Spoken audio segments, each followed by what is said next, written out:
Hey everyone, welcome back to Naruto Audio Fanfics 2.0, your ultimate destination for epic Naruto stories. I'm your friend, and today we're back with another brand new fanfic filled with action, mystery, powerful emotions, and unexpected twists. And today's story is, what if Naruto and Ino became roommates, and fell for each other? Part 1. A story where destinies change, secrets are revealed, and Naruto's true power leaves everyone speechless. If you enjoy fanfics like this, don't forget to hit the like button, subscribe to the channel, and turn on notifications so you never miss another amazing story. Now sit back, relax, and get ready for an unforgettable journey. And now, let's start the fanfic. Tears. That was all Ino Yamanaka could see, while she ran through the dark streets of Konoha. The fight with her parents had been a really bad one, and in her outburst of feelings the blonde girl had taken the most important of her stuff, thrown it into a bag, and then she had been off into the night in the pouring rain. She was convinced that nobody would see her now. Not at this unholy hour, but still she was happy that even if someone saw her, the person wouldn't be able to tell that she was crying. Everyone would believe that it was the rain on her face, because she was a kunoichi and those did not show any weakness and sure as hell did not cry. Ino had no intention to stop running. All that was in her mind was to get away from her parents. She did not care about being drenched or the pain that started to grow throughout her whole body. Just run, Ino. Run as far as you can, she thought to herself, repeating it like a mantra every few seconds. The straps of her bag began to cut into her shoulder, after the rain had gone through the bag and all of its contents and multiplied the weight. Slowly a small voice in her head began to show itself as if her mind was trying to gain the control over her raging emotions. But where are you going to run, huh? The small voice asked, getting louder every time Ino repeated her mantra. At some point the flower girl had to answer it. I don't know, she replied, and just like that stopped her run. The streets were muddy and her legs were sprinkled with dirt. Her skin felt cold and the tears still didn't stop. God, she was a mess, worse even, she was a lonely mess with nowhere to go. Although it would have been easy to find a place to crash for a few nights at Sakura's home or the ones of her teammates, Ino also knew that her parents would search for her there first. Her problem was that she didn't have any other real friends. Sure, she knew a lot of people, but never befriended them enough to call any of them friends. Shino was way too creepy for Ino with all his bugs and his unsocial behavior, so she kept talking to him at a minimum. It was the same with Neji. They were great ninjas and Ino loved to work with them, but socially they weren't what she needed. Staying with Kiba was also a dead end, because the boy couldn't stand her anymore after she had shot down his attempts to date her in a very cruel way. She continued to stand in the street, closing her eyes and trying to solve her problem. She needed a place to stay, where no one expected or would search for her. Friends and hotels had to be ruled out. The other people she could ask, like Hinata, Lee and Tenten, were kind enough to let her stay the night, but she barely knew Hinata or Tenten, so it would have been very awkward to ask them. Lee was also ruled out, because of being too strange for Ino's taste, despite him being one of the nicest guys she knew. Again her train of thought went to where she had started. The girl didn't know how long she had been just standing in the middle of the street. The rain still fell without mercy. The sobs and tears had stopped as Ino had begun to analyze her problem. The bag had fallen from her shoulder and lay now in the dirty street. Ino just knelt down next to it. She didn't care about anything anymore. There was no answer for her problem. At least she couldn't find it. She couldn't just go to somebody she barely knew, she couldn't go to her friends, she couldn't even go into a hotel. And certainly she wouldn't go back to her parents. Even the thought of that brought her nearly to tears. What they had said was just too cruel. No matter why they had said something like that, her anger and some other emotions did rise to the surface again. Despite desperation because she had nowhere to stay, sitting in the muddy street while rain poured down, Ino swore to herself that she would never go live with her parents again. They were wrong. Ino whispered to herself. I'll prove them wrong and then they'll see that they should have never underestimated me. You know, it's kinda hard not to underestimate someone who sits in the mud and talks to herself, a voice said behind her.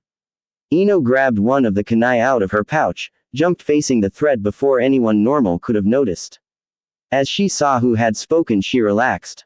He was no threat. Not even a small one in her eyes. What do you want, Uzumaki?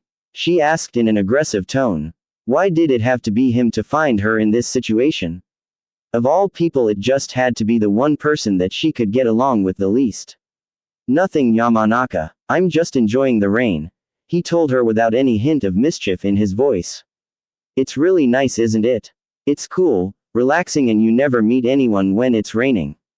Well, almost never. It's probably because it's night and nobody wants to get wet. Besides crazy people like you. Ino told him. Something about Naruto got her on the edge every time she saw him. She thought that it was the fact that he never acted serious and made stupid jokes that hindered him in becoming a great ninja. She hated people who sold themselves for less than they were worth. A small smile graced Naruto's lips. He was as drenched as Ino, but wasn't shivering. Also, he had no mud on him at all. A little bit of curiosity was seen in his eyes. So I'm here because I'm crazy. What's your excuse? His voice was relaxed, as if her comments didn't even bother him at all. It was unlike him. Normally, when people would insult Naruto, he would point at them and make quite the scene. Now he was quiet, relaxed, and didn't even show a sign that he had heard her. Was it because no one else was around? Ino didn't know, and it didn't matter anyways. She mumbled her answer, hoping he would just leave her alone. She didn't need someone other than her parents bother her tonight. Got into a fight. Parents. Ran away. No place to stay. The other words were too silent to be heard at all. Naruto's smile grew bigger. Ino turned her head to the side. Now it would start. He would laugh at her and would make fun of her, to get her back for all the times she did the same thing when he was in such an embarrassing situation. A small part of her mind even thought that she deserved it. So where's the problem? You can stay at my place. Naruto told her with a big grin and a happy voice. In her surprise, she stared at him. What had he just said? She could stay with him. No jokes. No remarks. Just an invitation to stay over. Her face must have shown her big surprise because of his next words. What's wrong, Ino? Come on. The rain has stopped, so there's no reason to stay outside anymore.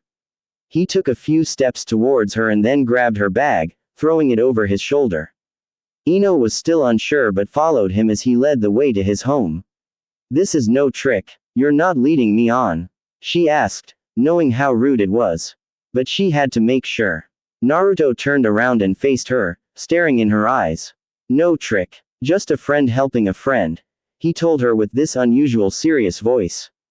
His words were another surprise for Ino. You consider me a friend? She asked him. But we fight all the time and never get along. At least if we're not on missions. He just laughed, turned around and started to walk again. Then he told her something she would think about for the next month, though she didn't know it yet. You're right, we fight. We get on each other's nerves and always embarrass each other, but you're still my friend, he said. You never say something hurtful or something that is not true about me. It's not the usual friendship, but to me it is a friendship nonetheless. After that he was silent and so was she. They just walked to his apartment in silence and dealt with what was on each of their minds. Ino tried to understand why Naruto would let her stay. She for her part had never been very nice to him. Always pointing out his flaws and telling him how stupid his pranks were. Nevertheless, she had never spread rumors about him like a lot of the other kids had. They just never got along, because Ino had somehow felt that Naruto never tried his best. Like he was holding back. When he had fought in the Chunin exams, she had seen that he wasn't the dead last. Also, she had heard that it was him who had beaten Gaara of the Sand and had convinced Tsunade-sama to come to the village. He had potential to be just as good as Sasuke, if not better, of that Ino was sure. She just didn't get Naruto, and to be honest, in the end she did not care one bit why he was nice to her. She had a place to stay and he even carried her things for her. Why not enjoy such a nice gesture? Naruto meant no harm to her. When they came to his place, he opened the door and showed her to bathroom. He gave her a bright orange towel and said that he would make some ramen for them. She didn't complain. She closed the bathroom door, stripped her wet clothes down and got under the shower to warm herself up. Other problems could wait, couldn't they? Naruto, after he had given Ino the towels, had changed into dry clothes. He wasn't afraid of a cold. After all, he never got one thanks to his secret friend. Now he stood in his kitchen boiling water for 2 ramen cups. He heard the shower running in the bathroom and wondered how it had come to the fact that Ino Yamanaka was using his shower. When the rain had started and everyone else had gotten into their homes, Naruto had decided to take a walk through the village. Rain had always been his friend, because it was the reason why the streets were empty. That meant no hateful glares, no one accidentally bumping into him, and no whispered curses about the demon child. Just him, the street, and the platter of raindrops. He enjoyed walking the village in the rain. It was lonely, but loneliness was better than the silent boiling hate he always felt from the village. Well, not the whole village anymore. People like Iruka, Tsuki, Ayame, Enko, and most of the higher shinobi were quite fond of him nowadays. It had something to do with him beating Gaara and finding Tsunade, Naruto suspected. All the other shinobi didn't really care about him as far as he knew. Not that they had been the problem in first place. It was the villagers who despised or feared him the most. They had never beaten him, if you didn't mind some drunken idiots, but Naruto always felt their hatred. It was worse than any beating, because he couldn't do anything about it. He couldn't just fight back and hit them for the glares and whispers. Not even for telling their kids to avoid him. He just had to endure everything they did. That was why he praised the rain and the peace it gave him. Loneliness was his friend sometimes, though he was never really alone. The damn fourth had made sure of that. With a scowl, he poured the boiling water in the cups. He nearly burned his hands again. That happened quite often these days. They were always shaking for some reason. Maybe suppressed anger was the reason, maybe the exhaustion from his training. He couldn't care less about it. What he did care about was why he had found Ino kneeling in the muddy road, legs all dirty, clothes drenched, eyes puffy red. He had noticed it right away. Never ever had he seen the girl like that. She always cared about her looks, and it was a bad sign if she didn't. When he heard her mutter to herself how she would show someone they were wrong, Naruto knew that she had had a fight with someone. The person had hurt her bad, even he saw that back then. So he did the only thing he could think of, giving her a place to hide, to recover from the pain. He wasn't close to her, but she was Sakura's friend after all. Also, she was always fun to argue with. He liked the strong, bossy and loud Ino, because she meant a challenge for his mind. To verbally fight with her was a funny way to kill time and distracted him from other things. Sure, she had never seen through the facade of his grins and false laughter, but why should she? They only talked for a few minutes most of the times. Mostly it ended with her whacking his head, telling him to shut up. The girl in the street was nothing of the strong friend he knew. She was lost, hurt, and had nowhere to go. Only a glimpse of the determination of the normal Ino had been left in her. Naruto knew how she felt, because he had felt the same many times. What she needed was the help of a friend. The surprised look on her face had been a bonus for him. She had followed him to his house without another word, and Naruto was sure that she had been lost in her thoughts. Now he had one of the prettiest girls in his house, using his shower. He couldn't help the small blush on his face. The first girl to ever visit him. Well, besides Hinata, but the blue-haired girl was a special case after all. Furthermore, unlike Hinata, Ino would stay the night with him, or even a few nights. That made her staying here special. The sound of the shower stopped just as he set 2 bowls on the table. He preferred to eat from the bowls instead of the cup. It just made the whole experience of eating ramen nicer. When he heard the bathroom door open, he lifted his head in its direction. Ino had only opened it a little, so he couldn't see her but hear her voice. Naruto, he heard her ask, pretty shyly. Could you do me another favor? Sure, Ino, what do you need? He asked. She was his guest and Naruto would do everything to make her comfortable. Well, you see, Ino began. I don't have any dry clothes. All the things in my bag are wet. I know you don't have any clothes for girls, but could you lend me some of yours? The blush could be heard in her voice. Maybe there was also a bit of shame for being in this situation. Naruto's smile grew. If that was her only problem, it was easily fixed. Sure, wait for a moment, he told her. Then Naruto went into the bedroom, took some of the things out of his dresser and went to the bathroom. Now came the awkward part. Ino, I've got the things here. I'll close my eyes so you can get them from me, okay? His face was really hot. If Sakura had been in Ino's place, he was sure she would have beaten him into next week. For his luck, Ino was too exhausted from the events of the night to even care. Okay. Close your eyes, I will get the things, the blonde girl said. And thanks again for being so kind. Closing his eyes, he waited. The next thing he felt was the small breeze of hot air coming from within the bathroom and then someone tugging the clothes out of his hands. After that, he heard the bathroom door close. I'll be waiting in the kitchen for you, he said through the door. We can discuss the sleeping arrangement while we eat there if you want. Or we just eat and talk afterwards.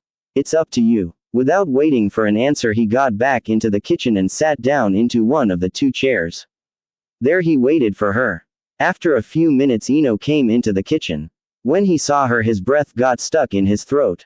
She was wearing a small pair of his boxers, which showed a lot of her long legs. The shirt that was a little big for her went just over her behind, drawing his attention to it. Her wet hair dangled over her shoulder, freed from its normal ponytail, giving it a messy but also look. To his luck, she was still drying her face and didn't see his stare before he turned his eyes away. Naruto was convinced that the girl would have whacked him if she had seen. He himself would have done the same. Ino came over to the kitchen table and sat down on the opposite side from him. She looked into his face. A small smile was seen around her lips.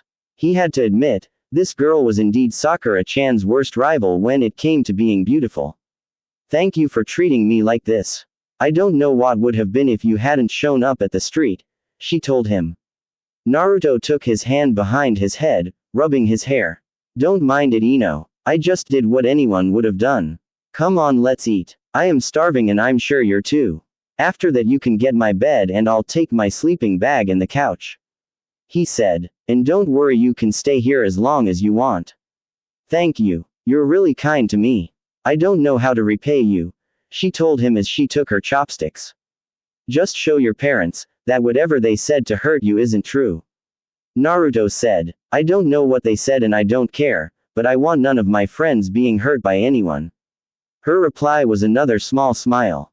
The blonde boy liked that smile. There was something in it that he just had to see, though he didn't know what it was. Anyway, as long as he could help Ino, he was content. His friends were dear to him. After all, they were all he had. Even the ones that weren't that close to him. He would do what he could for the blonde girl. But for now, he would just eat his ramen. Other problems could wait, couldn't they? After their small dinner, they had said goodnight to each other, and while Naruto had taken the couch, Ino got the bed. In the dark bedroom, Ino laid on her back, staring at the ceiling above her, and was unable to sleep. Despite everything that happened and her exhaustion, her mind was still processing what happened. Naruto, the dead last, the loud idiot, a person she thought of as just annoying, had found her in the middle of the night in the street, given her a place to stay, and told her that he considered her a friend. Plus, he had encouraged her to prove her parents wrong. They didn't even really know each other, and yet the boy had given her his bed and slept on the couch instead. Worst of all, he had been serious all the time and not the goof she knew. And that was what was bothering at the moment. Sure, she had heard from Sakura forehead that Naruto seemed to have another personality when it came to fighting other ninja, but had never believed the girl. Naruto and serious, that just couldn't fit. On top of her own experience, Ino had heard how it was Naruto who had beaten Gaara of the Sand, and there was a rumor about him being the one responsible for Lady Tsunade's return, which were both quite impressive feats. It bothered her a lot that she had not seen this side of Naruto. She was Yamanaka Ino after all, which meant that her ability to know people's personality at first sight was unmatched, except for the one of her parents. Was there really more to Naruto than she had seen? Well, right now it seemed like she couldn't find the answer to that special question, so Ino decided that it was time to sleep. Closing her eyes, she turned to her side and took a deep breath. The air in the room, the sheets, and even the clothes on her body, all had a different smell on them, she noticed. The room smelled like ramen, probably because of their dinner. The clothes smelled like they had been freshly washed and had a hint of vanilla on them. The sheets, however, had the most interesting smell. Here Ino could smell not only the vanilla scent but also that of a training field. The faint smell of grass and trees and something musky. Like Naruto had come home after training and just slept without changing clothes or showering. Seeing that it was Naruto she thought about, the blonde girl was sure that this was just the reason the sheets smelled like this. But she couldn't really complain. It kind of smelled nice. Absolutely different from her room at her parents' house. With a small content sigh, the teen snuggled into her comfortable pillow, and a few seconds later sleep came over her. Sadly, it lasted only for a few hours. At 4 in the morning she woke up. The green glowing letters of Naruto's alarm clock gave a little light. What had her waking up at such an hour? Normally Ino was someone who loved to sleep in. Her answer came with the sound of a moan. It came from the living room, and therefore it had to be the blonde owner of this place. With a little yawn, Ino got out of bed, and on her bare feet she sneaked through the room into the small hall of the apartment. She heard her fellow genin mumbling. What the hell is he doing? She thought. Curious now, she peeked her head through the small door and saw him sprawled over the couch in a way only Naruto could sleep. The small TV was still on and illuminated the room, but the sound was muted. Ino could see Naruto's eyes moving under his closed lids. The boy was dreaming and speaking in his sleep. Given the sounds that came from his direction, she was sure that the boy had a nightmare. He was panting heavy and thrashing around. Just as Ino decided to wake the poor boy, she heard something that shocked her to no end. Naruto was begging in his dreams, pure desperation, fear and hurt in his voice. Why? Please tell me. Why did you do it? Just a small whimper. In the dim light of the TV, Ino could watch how small droplets of water came out of closed lids. How was that even possible? No, please. I didn't do anything. Ino was in the room before she could think about what she was doing. She couldn't watch this anymore, and not waking him up would be nothing short of torture. But just as she reached the couch, the blonde girl heard the words that would change her view of Naruto completely. Mom, Dad, don't leave me alone with the fox. Please help me. Shocked, Ino grabbed the boy's shoulder and shook him awake. He jerked into a sitting position, grabbed a kunai that had been hidden somewhere and brought it to Ino's throat. Shivering, the blue-eyed female watched his face, an expression of a cornered animal. Then he took the kunai from her throat and relaxed. Sorry, bad dream, he said to her, staring at his hands. Did I wake you up? Was it guilt in his voice? Shame? Maybe both. She couldn't tell. Still in shock, Ino could just nod. It wasn't the kunai or the fact that she didn't know what to say, but these last words he had screamed in his dreams. So helpless, as if he had always been alone. Please don't tell anybody. The only person who knows about this dreams is Iruka-sensei. The blonde boy told her, embarrassment clearly visible on his face.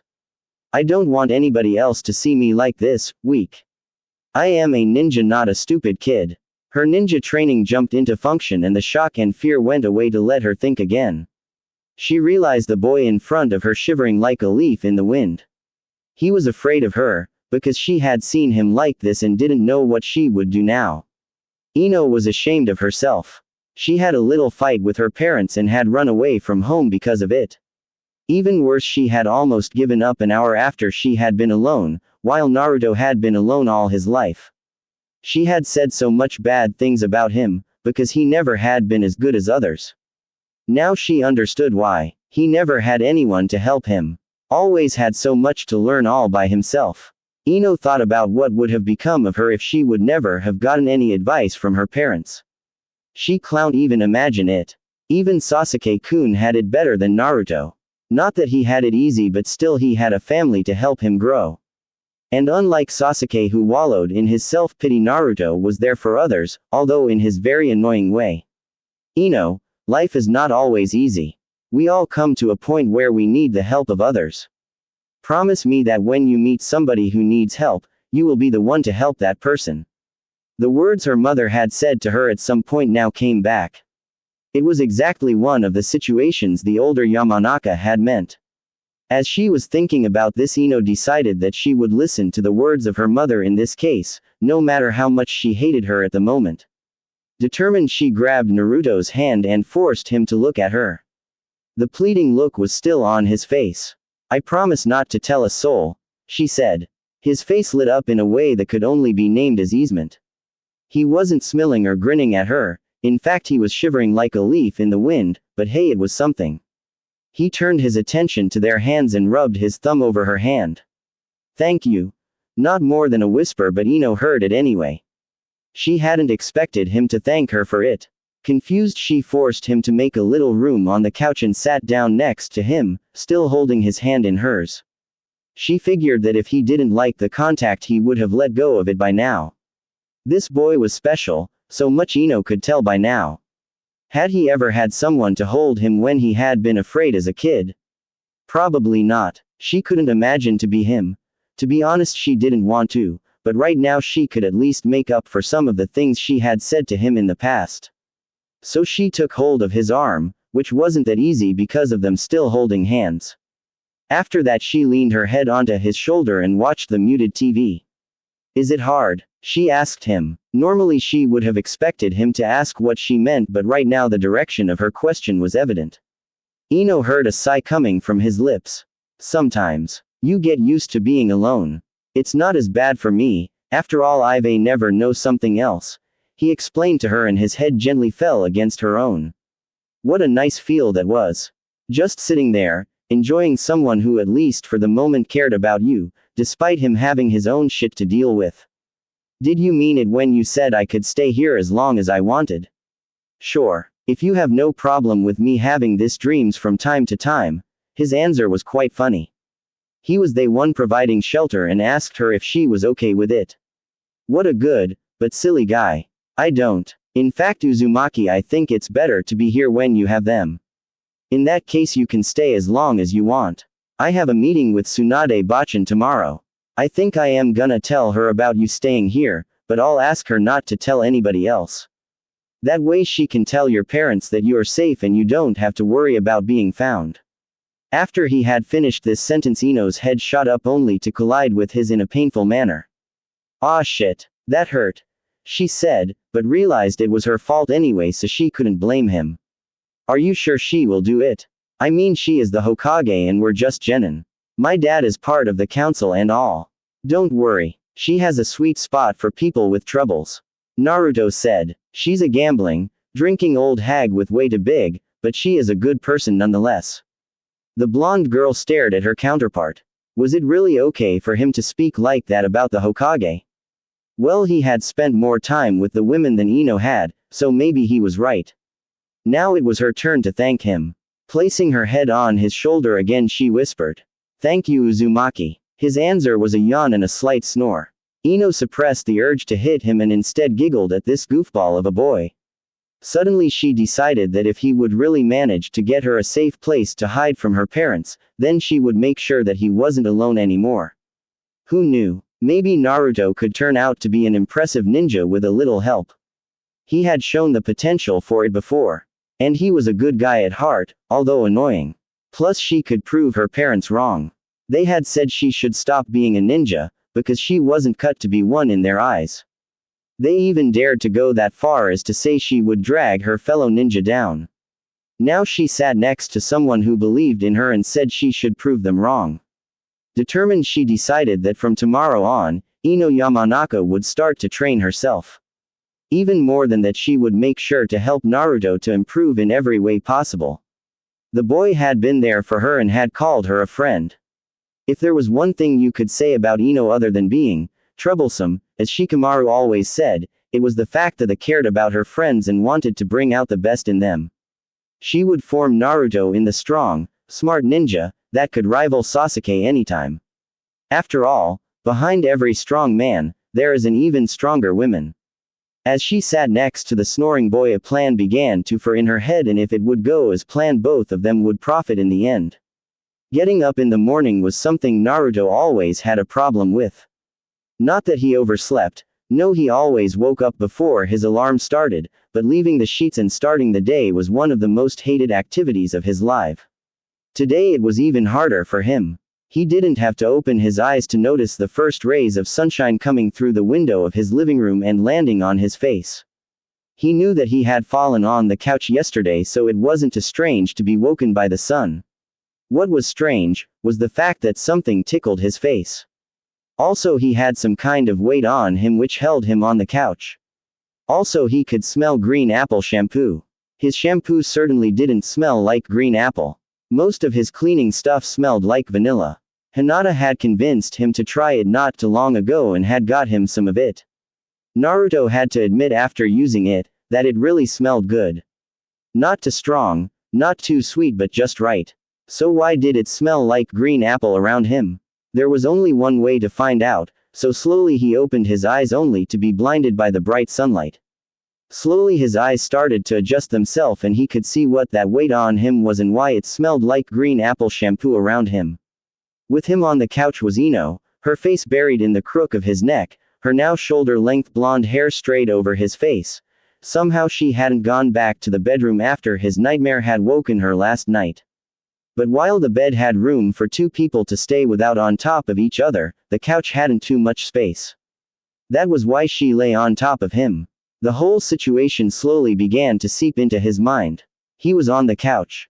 The blonde girl on top of him was his friend Ino. They had slept the night snuggled together.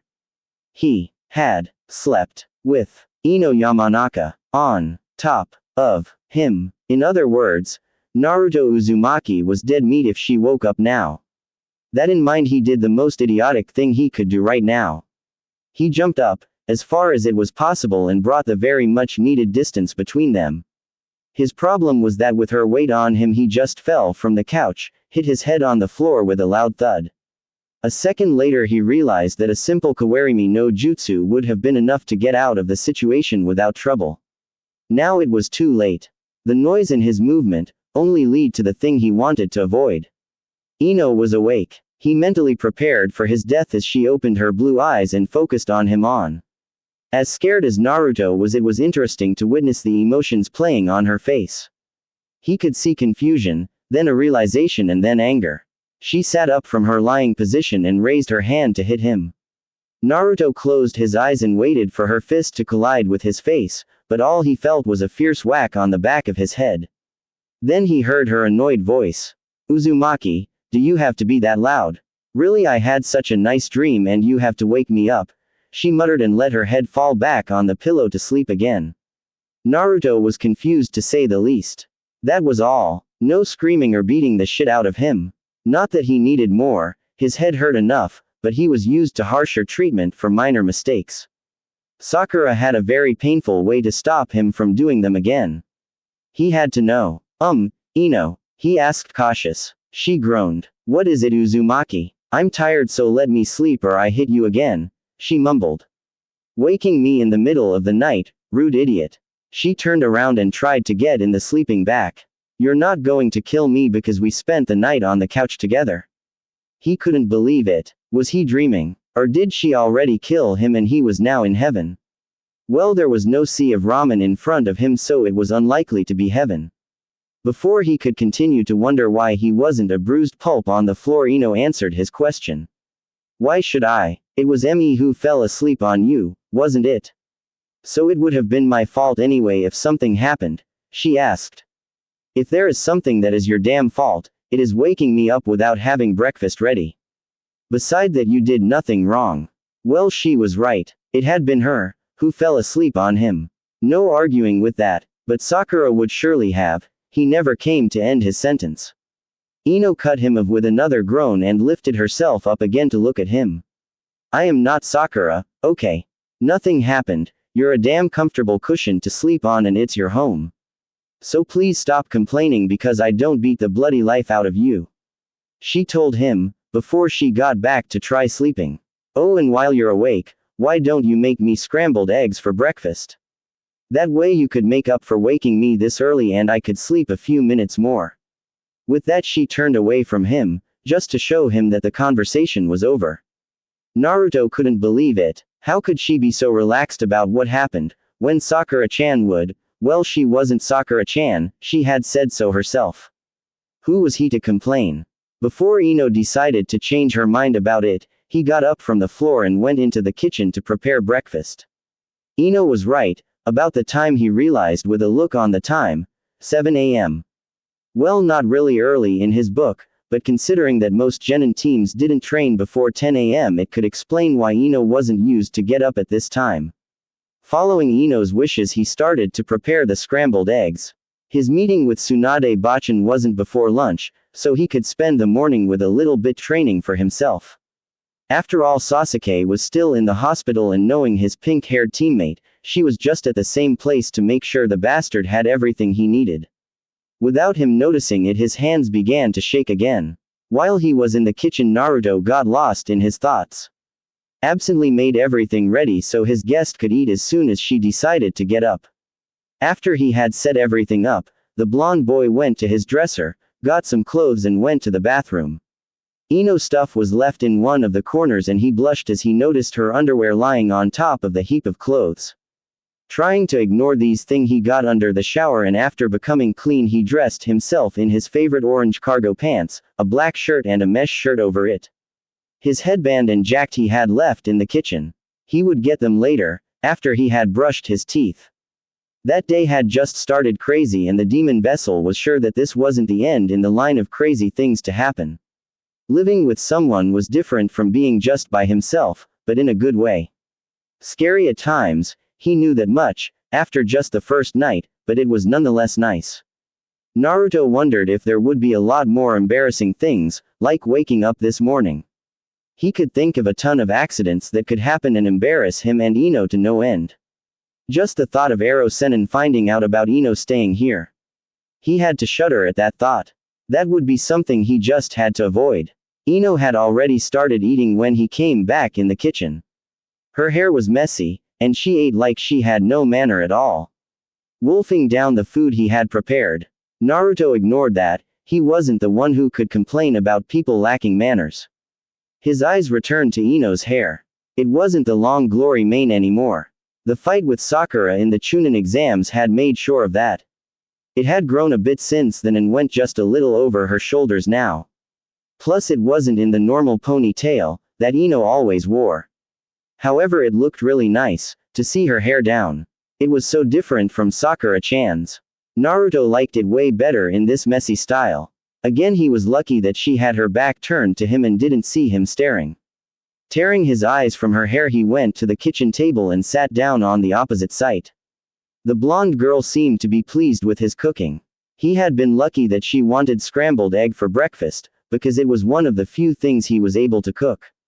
As she looked up from her meal, Ino noticed him. She had obviously been lost in the taste of the food or her own thoughts. There was something in her eyes as she looked at him, but he couldn't really figure out what it was. Naruto, this is great. I didn't know you could cook this well. She praised him. He smiled at her and gave her a small thanks. His cooking wasn't something he was proud of. Tsuki and Ayame were so much more skilled than he was. You know, we still have a lot of time before we have to meet Tsunade Bachan. I don't know about you, but how about we set some rules how we're going to manage this whole living arrangement? You know, just to prevent embarrassing situations. That caught her by surprise. Naruto saw how she hadn't expected him to see that far. Then again, he was quite convinced no one would have expected him to think of such thing. To tell the truth, he was surprised himself that he had thought about it. Well, how about we finish breakfast first? After that we can still discuss these things. Knowing you, you have to be starving, she said, and just in that moment his stomach confirmed her thoughts with a loud growling. You're right, let's eat first. And with that they continued their meal in silence. So, what rules do you have in mind for this? Well, whatever it is. Naruto asked her. You know, since I've spent all my life living alone, I don't really know how it works. The orphanage had some rules, but I forgot most of them. Maybe it's best if you set a few rules first. Ino looked at him and wasn't sure if he was serious. Then again, he was right. She knew a lot more things about living with other people. Not that she liked all the rules her parents had set, but some of them were really helpful if you wanted to avoid the household being at each other's throats.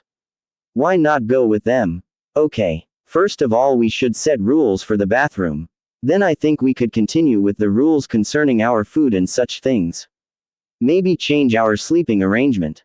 The couch doesn't seem too comfortable after all, don't you agree? She smiled at him, as he nodded like a small child. What a cute, clueless expression. He really seemed to have no social skills at all. Well, Ino was just the right person to change that. She asked him to give her a pen and a piece of paper, to note all their future rules down, and while Naruto began to search for said items, Ino thought about the habits of both parties. It would make things easier if the rules applied to their habits. Like if Naruto was a morning person, it would be easier to let him have the bathroom first, because Ino just loved to sleep a bit longer if she could. Soon Naruto came back, pen and paper in his hand.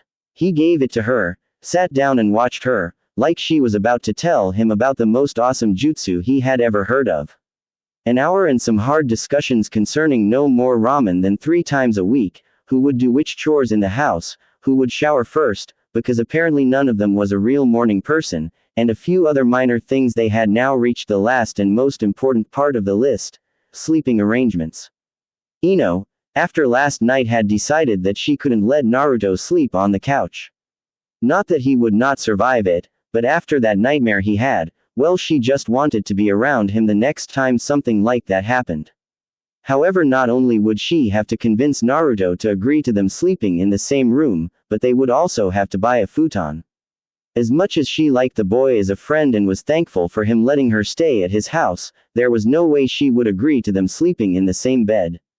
The same room was okay. It was like sharing a tent with Shika when they were on Big Deal, but sleeping in the same bed somehow had such a special meaning. And there was no boy she would let in her bed at this moment. As she told Naruto her thoughts, save for the last part, the boy had an understanding expression on his face. Not only that, but he had also learned in the last hour that there was no arguing with Ino if she had set her mind on something. Or at least Ino hoped he had learned that special trait of her character. "It's okay, Ino. We'll get a futon. No big deal at all," he said. "I understand that you don't want anyone other than Sasuke Tem to be that close to you." His grin was so wide and bright that Ino forgot what he had said for a moment, while she mused how someone could stretch his facial expressions like that. It took her a few seconds to understand what he had said, because that grin had something strange that distracted her. As she finally got what Naruto had, she had to pause for a moment. "Why would you think I would Sasuke sleep in my bed? Are you crazy?" she asked the boy, who obviously was confused by her question. "Don't you love him?" he asked. "I mean, no offense, but the way you always acted when the Tem was around kind of implied that you had feelings for him. You know, fighting with Sakura over who of you will get him. Fawning how great the guy is. Trying to hug him all the time. Doesn't that mean that you like him?" Suddenly Ino's laughing filled the kitchen. So that was it. Of course he couldn't know it. Now his question made sense. Naruto thought that her "I want Sasuke" play had been real. Poor boy, she had to explain it to him, before he hurt his head thinking too hard. "That is what you mean. Listen, Naruto, I don't like Sasuke. Well, maybe I like his looks a little bit, but, well, I don't have real feelings for him." "You don't?" His confused face was just too funny to look at, that was for sure. "No. Here, let me explain it to you, so you can understand it. When do you train harder? When you're alone or when you're training with Sasuke? Tell me." Ino watched him as he thought about her question. "Probably when I'm training with Sasuke. I have to keep up with him after all," he told, clearly not seeing the connection. "What does that have to do with you liking him?" "Well, you see, it's the same with me and Sakura. If we have a rival, we try harder. You know, when I first met Sakura, she was really shy, but after she had me as a friend and later as a rival, she began to grow confident." Ino explained to him. "That's why I pretend to like this brooding emo. It makes Sakura want to keep up to me in every way. I know we aren't friends like when we were younger, but she is still important to me. Plus it pisses Sasuke off whenever we fight over him. It's really funny." Ino's evil grin made Naruto laugh. Well, now the boy knew that he wasn't the only one who wasn't too fond of Sasuke. Even if the black-haired boy really did look good. Well, too bad he had the personality of an ice block. "So you don't like the Tem?" Was that ease in his voice? Anyway, Ino shook her head to answer his question. "Wow, that's funny. There are only 3 other girls I met so far, who didn't like Sasuke. Maybe there is still hope for us other guys." The mischief in his voice was nearly grabbable. "Don't get ahead of yourself, Whisker Boy. Just because I don't like him, doesn't mean I like you or the other boys in that way," she told him. A girl like her would never settle for less than the best she could get. Ino huffed. Sorry, it's just nice to know that there are some pretty girls who don't like the kind of him. Naruto told her. So, back to the sleeping thing. We share a room, but I will have to sleep on the futon, right? No problem with me. Shall we buy it now? Jisk Naruto, do you really think I'll go out like this? Ino pointed at the too large shirt and his boxer she was wearing right now. Let me at least dress myself. Well, I don't see the problem. You will get all the boys' attention if you go out like this. It's not always that they see such a beautiful girl in such clothes, is it? He mocked her. He didn't notice the faint blush on her cheeks from what he had called her, and what's worse is that she balled her fist a second later. Bad mistake. A minute later he had 2 large bruises on his head and a fuming Ino who went to the bathroom. She had told him that they would go shopping later, after she had washed her own clothes and put them in the dryer. Till then he should finish washing the plates from breakfast. As Naruto was about to complain, Ino told him to shut up and see it as a punishment for making fun of her. Half an hour later, as she had said, Ino emerged from the bathroom again and found her blonde roommate sleeping on the couch. She woke him up, grabbed one of her ceiling scrolls for the things they wanted to buy and told Naruto to get dressed. Watching him as he put on his jacket, she suddenly noticed something. Without his headband his hair looked much better. Walking over to him she took the headband from his hand and took the zipper of his jacket. A moment later she had opened the jacket. What are you doing, Ino? The boy asked, not understanding what the girl was up to. I'm giving you a few fashion tips. God knows you need them, she said and fixed his headband around his belt. That was something Ino was good at. Fashion and makeovers. Great ninjas had to look cool, and if she wanted Naruto to become one, she could start with his looks after all. Maybe she would even manage to get him to wear less of this orange horror he called clothes. Here, see. She dragged him in front of a mirror. You look way better with your hair free like that.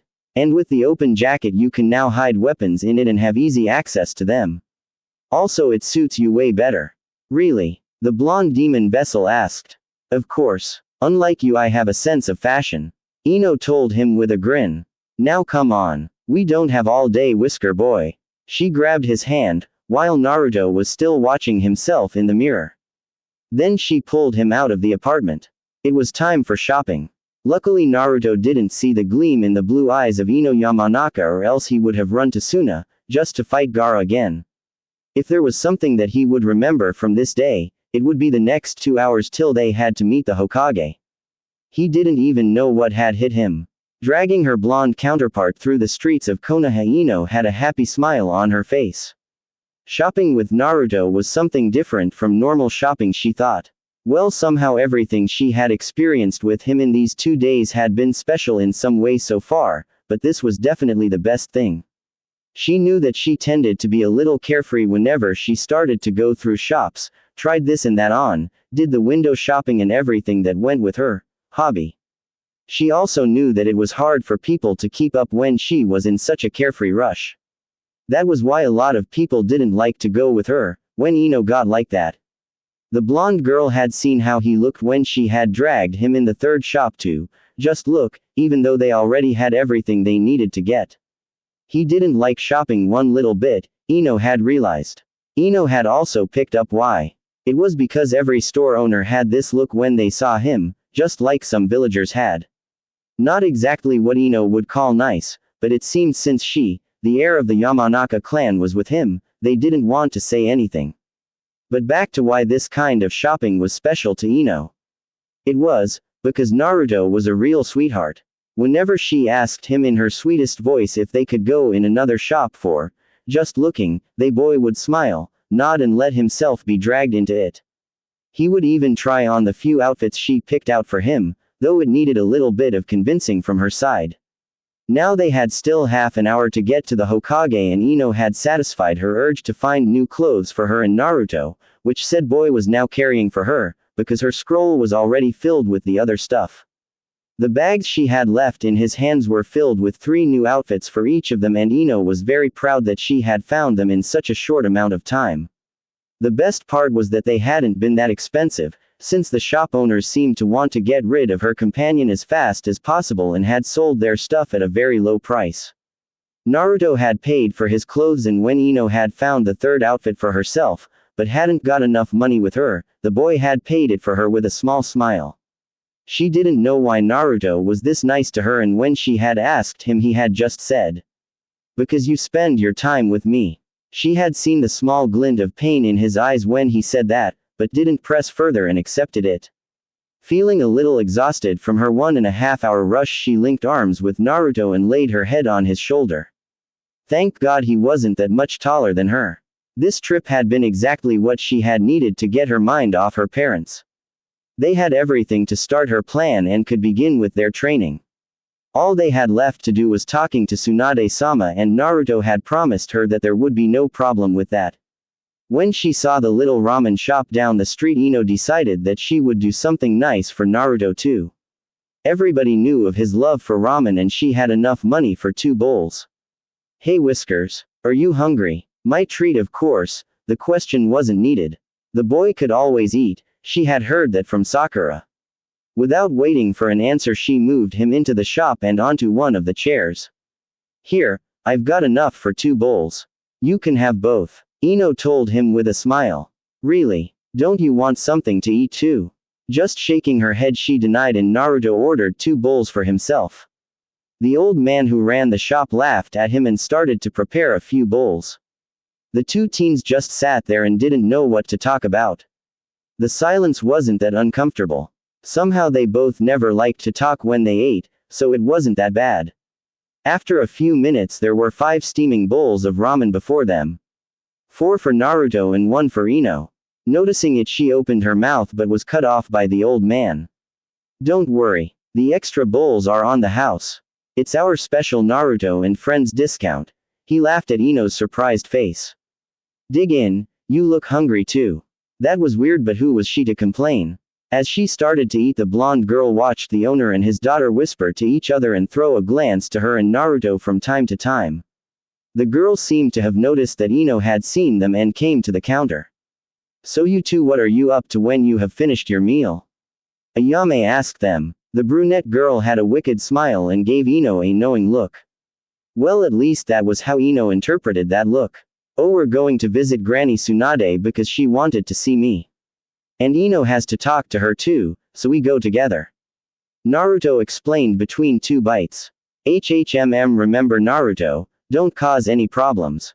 I heard she is very strong and has a short temper," the ramen girl said with a worried look. "You will make sure he behaves, The question hit Ino without her being prepared, and she could just nod. What relation had this girl with Naruto? Not that the blonde was jealous. No way, not of Naruto. Sure, she had known how it must have looked when she and Whiskers had strolled through the shops, and she had seen some jealous stares in his direction from a few civilian boys, but they sure didn't think she and Naruto were together, did they? Before Ino could say any more, Naruto answered Ayame's question for her. "Don't worry, Ayame-ni-chan. I won't cause trouble. You always assume the worst from me," he said, pouting. Ino had to giggle from his face. Naruto pouting. Talk about cute. Ayame seemed to pick up her thoughts. "Well, at least I can be sure that Miss Yamanaka keeps an eye on you, Ino." The suggestiveness of Ayame's words weren't picked up by Naruto. Ino, however, choked on her food, which had the ramen girl laugh again. After their meal, Naruto and Ino went straight to the Hogake Tower, and after a few more minutes they stood in the office of Tsunade, who was doing her paperwork as they came through the door. The older blonde looked up and smiled at them, happy to see Naruto being on time. "Ah, good you're here, and Ino too, that spares me time." Tsunade's eyes locked on the young girl. Ino knew the next words before her Hokage had even said them. "Ino, I had a very interesting talk with your dad this morning. Would you want to discuss that now, or would you rather wait? I am sure Naruto here doesn't bother you." "No, he doesn't. He let me stay with him last night, so it's just fair he gets to know why I had a fight with my parents." A small nod was all she got for an answer, before Tsunade took a small folder from her paperwork, opened it, and then focused on Ino again. "Very well then. Today your dad came here and asked me to revoke your status as a ninja, as he doesn't think that you are fit for it. Also he said you ran away from home. Is that right? Ino ignored Naruto's gasp and stood there as if what had been said didn't faze her. He said the truth. I ran away and spent the night at Naruto's place since he found me crying in the street, she answered, ignoring Tsunade's raised brow. My dad is also right that I don't fit the expectations for being a ninja. At least not at this moment. She had to be honest here. There was no sense in lying or saying her dad was wrong. She had made the mistake and took being a ninja not as seriously as she should have. Now she would make up for it. Ino wasn't good at confessing that she was wrong, but if Naruto could be that nice to her despite her harsh words in the past, then she could take the bitter pill and stand up for her wrongs. Is that all you have to say? The Hokage seemed curious about hearing Ino's side as well. Ino took a glance at Naruto, who had a shocked face. Gathering what courage she found in her body, the blonde girl thought what words were the right ones. Bachin, you can't sari, Naruto began but was cut off. Shut up, Naruto. I asked Yamanaka Ino and not Uzumaki Naruto. So as long as you don't change your name and gender, be silent and wait for your turn to speak. Shouted the Hokage. Now Yamanaka, my time is short. Give me an answer. He closed his mouth. This was serious, he noticed, because the Hokage hadn't thrown him out of the window by now. He waited for Ino's answer and begged to Kami that she would say the right things. It's not all I have to say, Hokage-sama. Yes, my dad is right. I am no good ninja, but I want to improve. I've made the mistake of taking things too lightly and I want to make up for it. With your permission, I would like to undergo special training to be able to help my fellow ninjas. Well, now she had said it. There was nothing else to do but to wait for an answer. The big smile on Tsunade's face made her relax a bit. Well, you're one lucky girl. I called Naruto here to tell him about a special training he is about to go through in the next 4 months. If you want, you can join him. Really? Ino's voice had her happy tone again.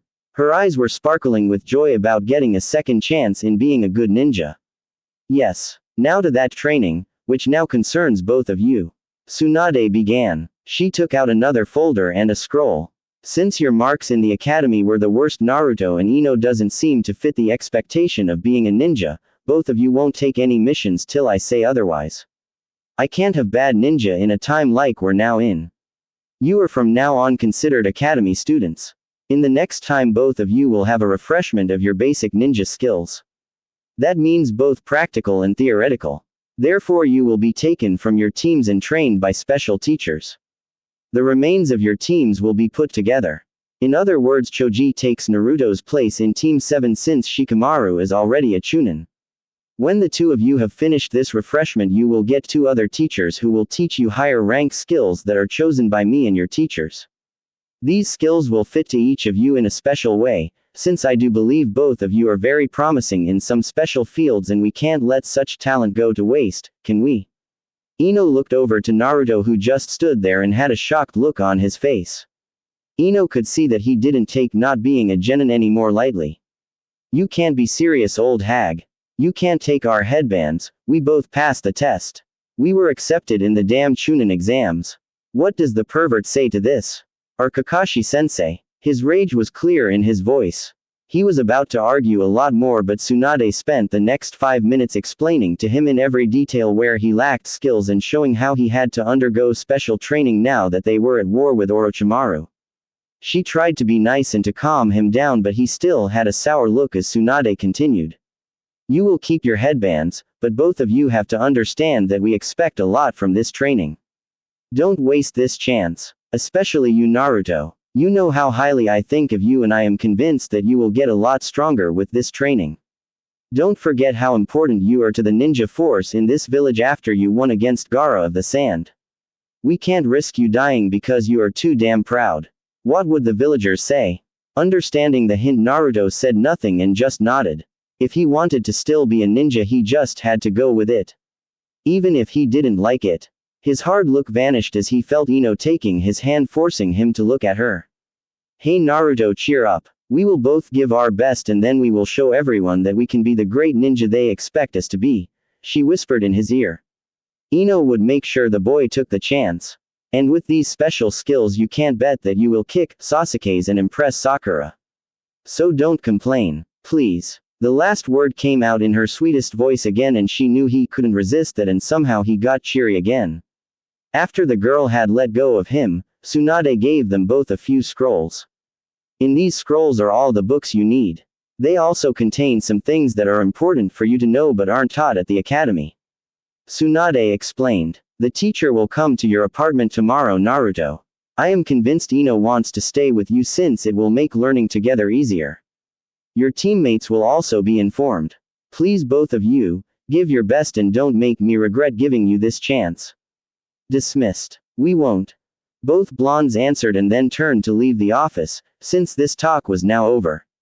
As Naruto went out of the door, Tsunade called for Ino again. Obviously she still had to say something. Naruto said he would wait outside for Ino. What else is there to know, Tsunade-sama? She didn't know what to expect. The older blonde, however, looked her straight in the eyes. You and Naruto are pretty close, she said. You also seem to have a positive effect on him. That's good, but make sure you don't abuse his friendship, Ino. I would never. How could the Hokage say something like this? I just want you to have in mind that Naruto has it kind of harder than others to find friends. He trusts you and that is good. But I have a question. What is the meaning if the hands of a person start to shake without them being able to control it? As someone who knows the human mind, I'm sure you know. Of course. It's a sign of stress and suppressed emotions. Well, it is for most people. There are a few other reasons, but it's mostly that. Ino replied. Why did Tsunade ask her that? What I tell you now is a secret. Don't tell anybody, understood? Tsunade said and got a nod from Ino. In Naruto's medical record it is noted that his hands are shaking since the second part of the Chunin exams. Not all the time, but often enough. You mean? Exactly. There is a second reason I want you to undergo this training with him. You shall keep an eye on him. The boy doesn't talk too much about his feelings and I fear that could have a bad effect. Since you are a Yamanaka, you know what you have to look for, and as his friend you care for him. He needs a friend that is there for him, and there are only a few people to give him that. Oh, okay, that was a lot to swallow. Please understand that I won't force you to do this. I probably shouldn't care as much about that boy, but he is very dear to me. I wouldn't ask you if I didn't trust you with this task. After what I've seen today, I think you're the only one who is capable of doing what I just asked. Without waiting to be dismissed, Ino left the room. Tsunade-sama trusted her to take on such a task. Wow. Just wow. Then again, she had already planned to stay with Naruto and be there for him, so this fit perfectly to what she wanted to do to him, and Naruto was a great friend. He had proven that the last 2 days. What bad came from this? She wanted to be his friend. She wanted to take care of him. She wanted to grow strong with him. As she met him outside and they started to go to his place, Ino wore her smile and determination open on her face. The two blondes would show them all. They would make the best out of this. Linking with Naruto's arm once more, she promised herself to change for the better. No more slacking. It was time to grow up. For both of them. Ah, damn it, why is this so hard? The voice of her roommate went through their apartment. It wasn't the first time this had happened today, and Ino knew that it sure wasn't the last time. Studying had never been Naruto's strong side, and it didn't take a genius to figure that out. Sure, he gave it his all right now, if just to get back to going on missions, but something inside the poor boy refused to help him understand the content of the like before were the result when he grew frustrated with himself and his inability to learn, and as a side effect they annoyed Ino a great deal. Still, she had to give it to Naruto that he didn't quit. She remembered how back in the academy he would just quit listening to Iruka-sensei as soon as he couldn't follow the lecture anymore, but now he actually tried to understand the theoretical part of being a ninja. When the Hokage had first told them that they both had to work on their lacking abilities as hard as they could, she hadn't been joking. It was hard to keep up with the drill each of them had to endure. While Naruto didn't have a problem with normal training and learning jutsu, he still had to make up for what he had missed out in the academy. Meaning he had to study like there was no tomorrow. Which he surprisingly did. He had even decided that he would not only study at home but also went to the classes when Iruka-sensei was teaching the academy students. Ino couldn't imagine how embarrassing that had to be for her friend. Also, he would study even though today was one of their few days off. He was really taking this chance as seriously as possible. Luckily, when Iruka had first come to teach him in private, the Chunin had told Naruto a little secret about shadow clones and their abilities. Ino had been surprised when Naruto had told her about how everything the clone learned came back to the original as soon as the clone vanished. This little fact had been a great help to the boy's task of catching up on his theoretical skills. However, it didn't mean that it made everything a piece of cake for him. Studying was still hard for Naruto, and that meant he would complain all the time about how he didn't get the stuff, which got on Ino's nerves. More so since she had just lain down on the couch to relax a bit while watching TV. Couldn't he just shut up and take a break this one time? Just for the sake of her sanity.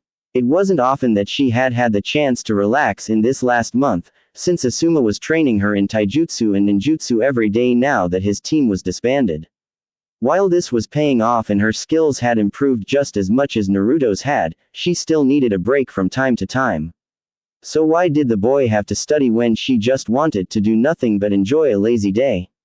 Getting stronger was important. Ino had realized that after 1 month of training, but there was more to life than just being a ninja. Sometimes you had to enjoy life. Sighing, she decided that it was time for her to help her whisker boy or force him to take a break, or else she would never come to enjoy her free day. She got up from the couch and went into the kitchen where Naruto was reading a big textbook. He sat there in his orange pants and black shirt, resting his head in his hands. The boy was that concentrated he didn't notice Ino approaching him from behind, till she sneaked her arms around his shoulders and rested her chin on them with a smirk. The blue-eyed girl felt her friend tense and knew that the reason was that he wasn't used to having people get close to him in such a way, though Ino had been very affectionate to him after they had become good friends. It was just her way of getting attention from others, and the fact that Naruto reacted way harder to her little hugs than other people was just a little bonus.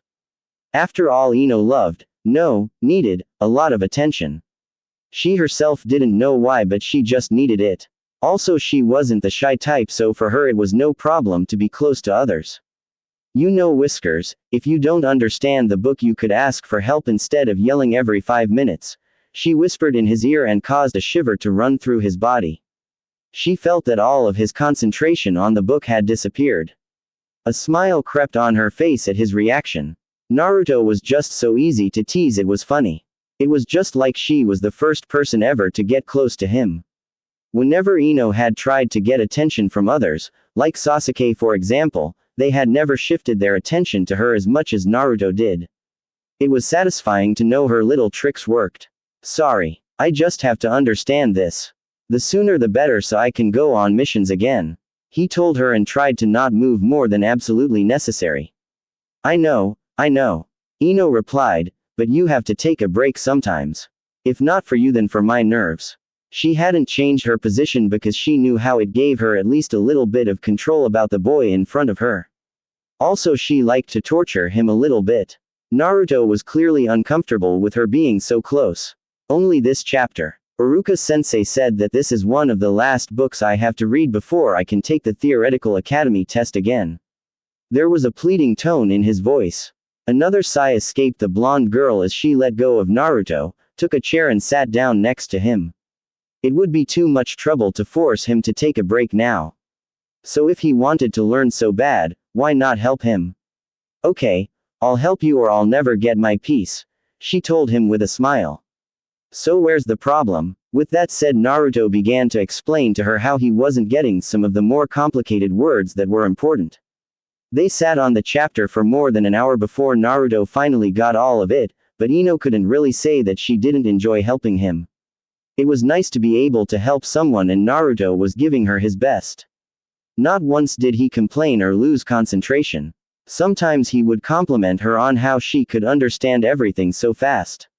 It was really flattering to have someone who praised you in that way. As soon as the book had been closed, the Yamanaka made her way to the living room again and took Naruto with her. She really needed to relax now that she had the chance. They both settled down on the couch, but just as Ino had found something she wanted to watch, there was a knock on Naruto's door. That did it. She was never getting her peace now, and her own frustration escaped her in a stream of loud curses. Whoever this was, the person was about to experience a very painful death as soon as Ino got up. Sadly, her own training with Asuma yesterday had taken its toll and it was just too hard to leave her comfortable position on the couch. Still cursing under her breath, she decided to just kill the person as soon as whoever it was came into her reach on the couch. Meanwhile, Naruto had gotten to the door and opened it to find the two persons he had expected the least. There stood his old teammates, the ones who he hadn't spoken to since Ino's and his training had started a month ago. Neither of them had ever visited him before and he would have never thought that they would ever come knocking on his door. After all, outside of missions, Team 7 had never been very close. "What are you two doing here?" he asked them, very confused. "We're here to visit you. It's really obvious, Dobi," Sasuke said, his tone annoyed as always. "Yeah, and we wanted to know why you weren't on the team anymore and why Choji took your place." "Kakashi doesn't want to tell us," Sakura added. "It's been a month since Choji took my place and now you decided to ask." Naruto's question had exactly the same small hint of anger his face showed. They had to really care if it took them a month to visit him for answers. "We didn't really have time for visits. First I wasn't allowed to leave the hospital and then when I got out Kakashi tells us you had to leave the team and that we had to go on a long-term mission. It turns out that finding a stupid thief in the mountains can take a lot of time if he is a ninja," Sasuke explained in a flat voice. "Can we please come in, Naruto?" Sakura asked. "We will explain everything to you and then you can tell us what made you leave the team if you want." When Sakura had finished, Naruto just nodded and let them in. The way Sasuke had reminded him how he could not go on missions had stung. It wasn't their fault, so why make a fuss about it now? They had come after all. He led his teammates into his living room where Ino lay on the couch. As soon as Ino and Sakura saw each other, Naruto could feel the tension in the air. Sasuke seemed just a little bit surprised to see Ino in Naruto's home, the blonde boy noticed. Or maybe he just didn't care. Before Naruto could say anything, both girls asked, or better screamed, the question that stood open in the room. "What are you doing in Naruto's home?" Oh boy, there would be a lot of explaining to do. Ino's last hope of a relaxing afternoon had long vanished and had been replaced with the long boring task of explaining their situation to Naruto's former teammates.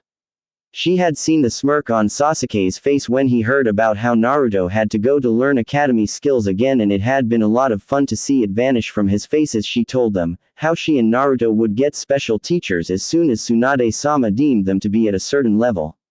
After that, it had mostly been Sakura asking questions while the Uchiha resorted to brooding like he always did and ignored his surroundings mostly.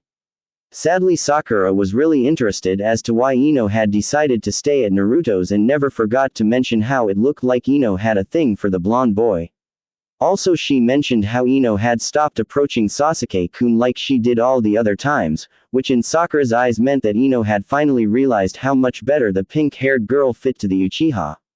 Surprisingly, Ino didn't start a fight. She decided that there was no need to challenge Sakura in any way to explain to her how she never had noticed the Uchiha for more than his looks. The longer Sakura rambled on, the more Ino noticed what a stupid girl Sakura had become. The pink-haired girl talked as if she was superior to Ino, because she was still doing missions, while she forgot that Ino's and her match in the Chunin exams had been a draw. It was quite clear that unlike Ino, Sakura hadn't improved her skill much since then. Ino saw that it confused Sakura that she didn't talk back to any of the things that normally started one of their little fights. However, the next thing Sakura said triggered a reaction from Ino that had been totally unexpected. While she had been rambling, her speech had led her to how well the new team worked together and that Choji was a really good replacement for Naruto. And while Sakura told Ino about how much better the new team worked without Naruto and Sasuke always fighting, she missed how Naruto's hands began to shake again. Ino for her part did not and understood what was going on. Naruto's crush indirectly told her how bad the boy was, while he sat next to said crush. Before Ino could say anything, Sakura said the words she would have better kept to herself. "Well, maybe it's really for the best that Naruto and you go through this training. He really needs it, since he never was that great in missions." Naruto, Ino and even Sasuke flinched at her words. Sasuke was about to tell Sakura something, but the blonde girl in the room never left him a chance to do so. Instead, she began to scold her former friend in a loud and enraged voice. Yeah, and you're so much better forehead girl. At least Naruto can fight other ninjas without someone else holding his hand or having to watch out for him every time. Sakura's surprise wouldn't have been greater if someone had told her that she should wear green spandex.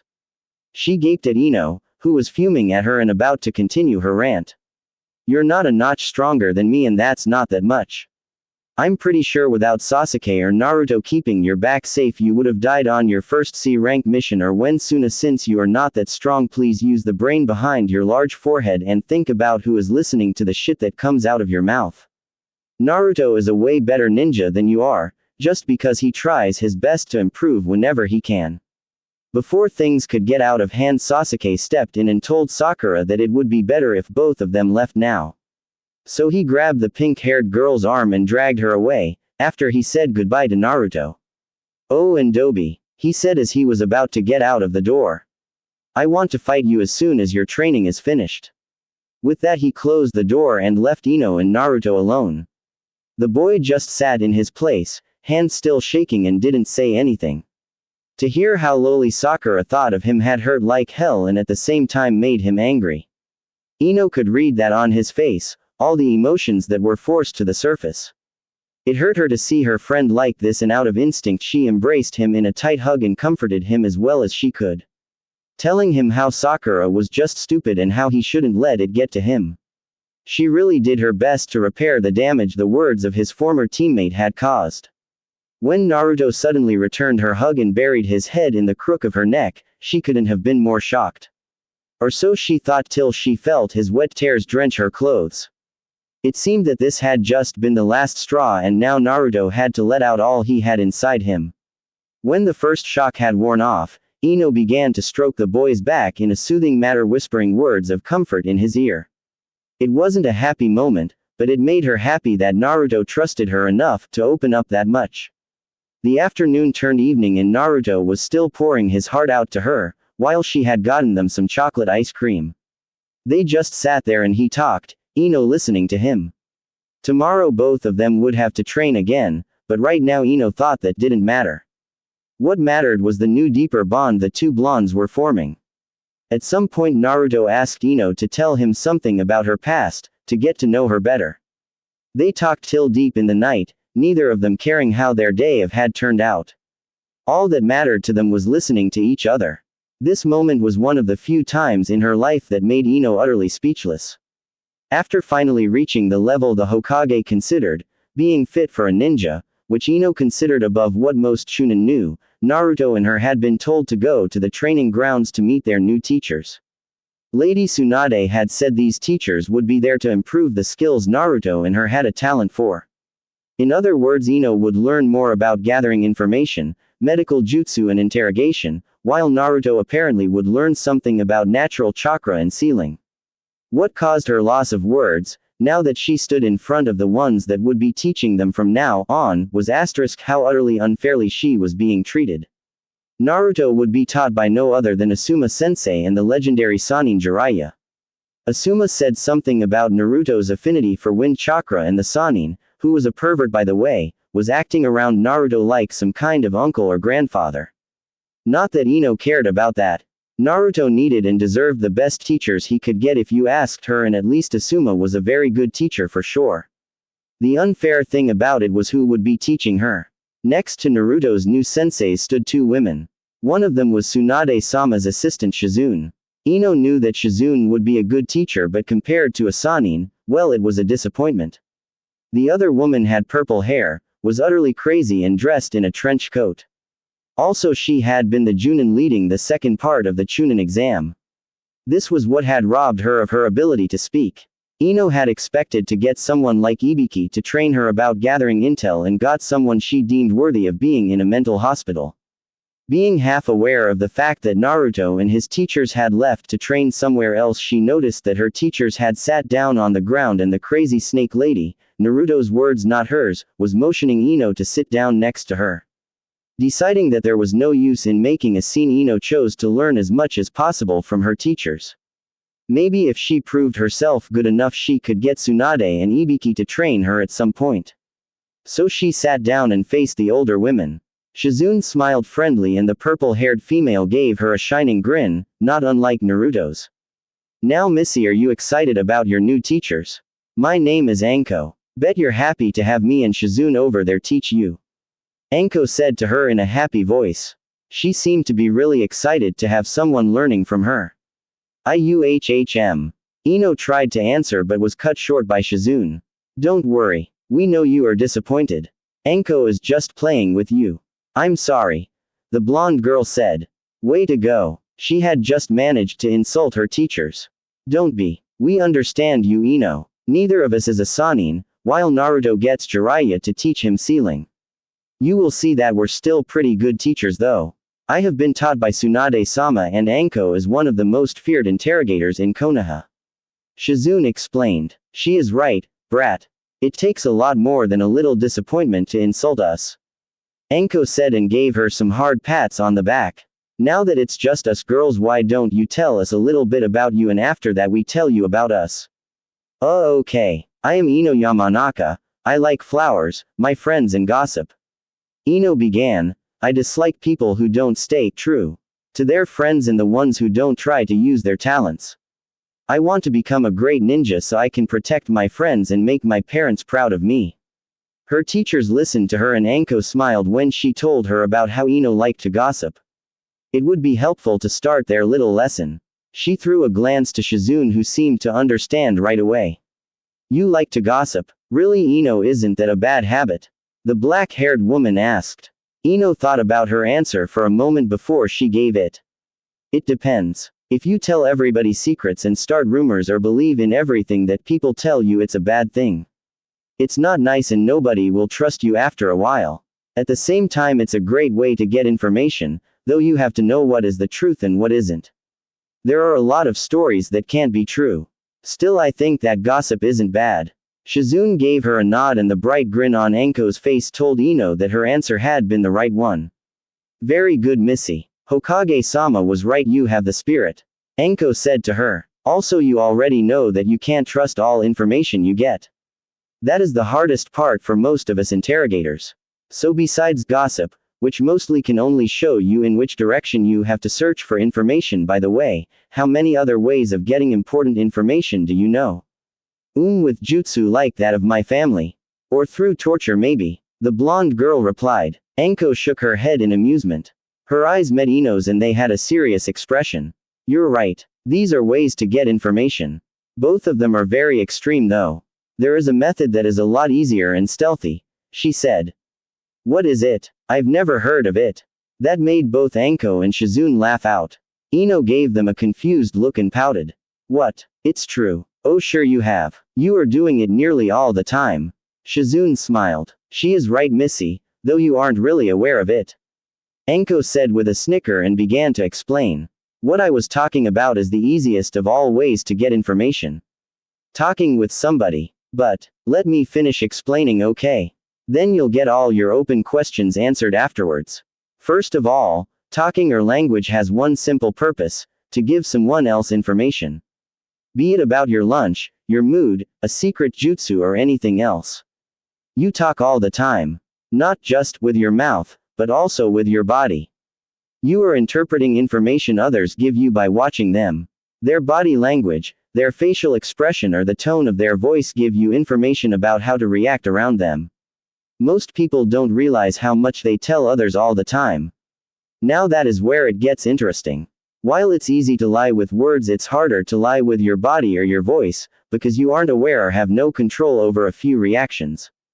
If you're good as an interrogator, you don't need to use torture, at least not physical torture. It's enough to simply talk to your enemy and see how they react. A few questions here, a little threat there, and then when you get a reaction that's suspicious, you dig a little till you find something that's useful. It's really effective because nobody expects an interrogator to just have a nice talk with you. Also, a lot of people are nervous and let things slip without realizing it. Anko explained. What about when I don't have the subject as a hostage or prisoner? Ino asked as soon as she caught on to what she was told. That depends. If the subject knows you're the enemy, then talking won't help till you have your target secure in a place for interrogation. If the subject doesn't know what you're after, then a simple talk can change everything. A few innocent questions, a little smile, and all you have to do is to separate the useful things from the junk. If you use this technique and have a lot of training, you can read people like a book. It takes a lot of training, but in the end there is a lot to gain from it. The best bit is you can train that skill all the time with the people around you. Most won't notice, and if they do, all they will suspect is that you're noisy. So you will teach me how to read people and how to torture them if they don't want to be read. Ino asked the purple-haired female. Exactly. That and a few other secrets every kunoichi should know. Shizune over there will help you to understand the human body and mind better. After all, she is a very good doctor. I'm sure her medical jutsu can be used to gather intel and also will be helpful if your friends are wounded. Maybe you'll even learn a few things to improve your family jutsu if you learn how to understand the human brain and body more.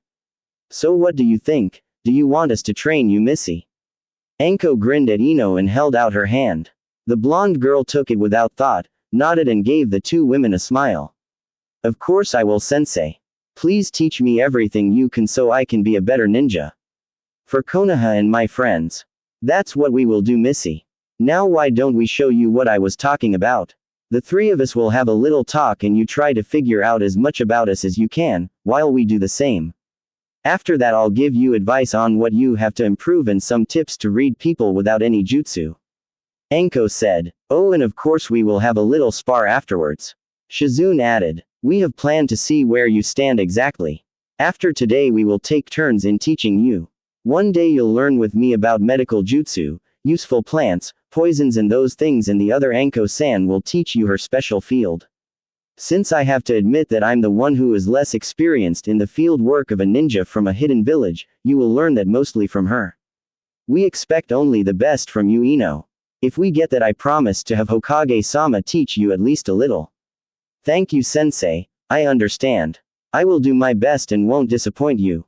Ino said. Okay, now that we have that out of the way, why don't you tell us about your relationship with the brat? Is he your boyfriend? Anko asked with a devious grin. What? No. Ino sputtered. Are you crazy? Me and Uzumaki, we're just friends, nothing more. But Ino, I know from Hokage-sama that you live in his place and the two of you were sitting pretty close when we arrived here with the others today. Shizune pressed. She knew why Anko had chosen that topic. I mean that's right, but really there is nothing. We weren't even real friends before he found me. Ino told her senseis. We have grown pretty close since he took me in, you know.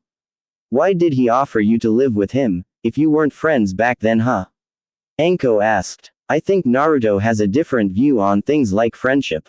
He was really nice, but didn't want a thing from me in return.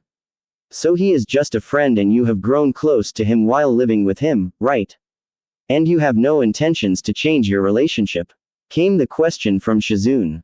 The reaction Ino gave now was surprising. She said nothing, as if she wasn't sure what to say. Anko saw how she grew a little more tense and started to rub her wrist with the other hand. We're good friends, sensei. He told me a lot of things and is real nice, but I don't think there is more. So you're not sure? Anko asked, a little too curious. She wanted to know more about this. At first she had chosen the topic just to rile her pupil up.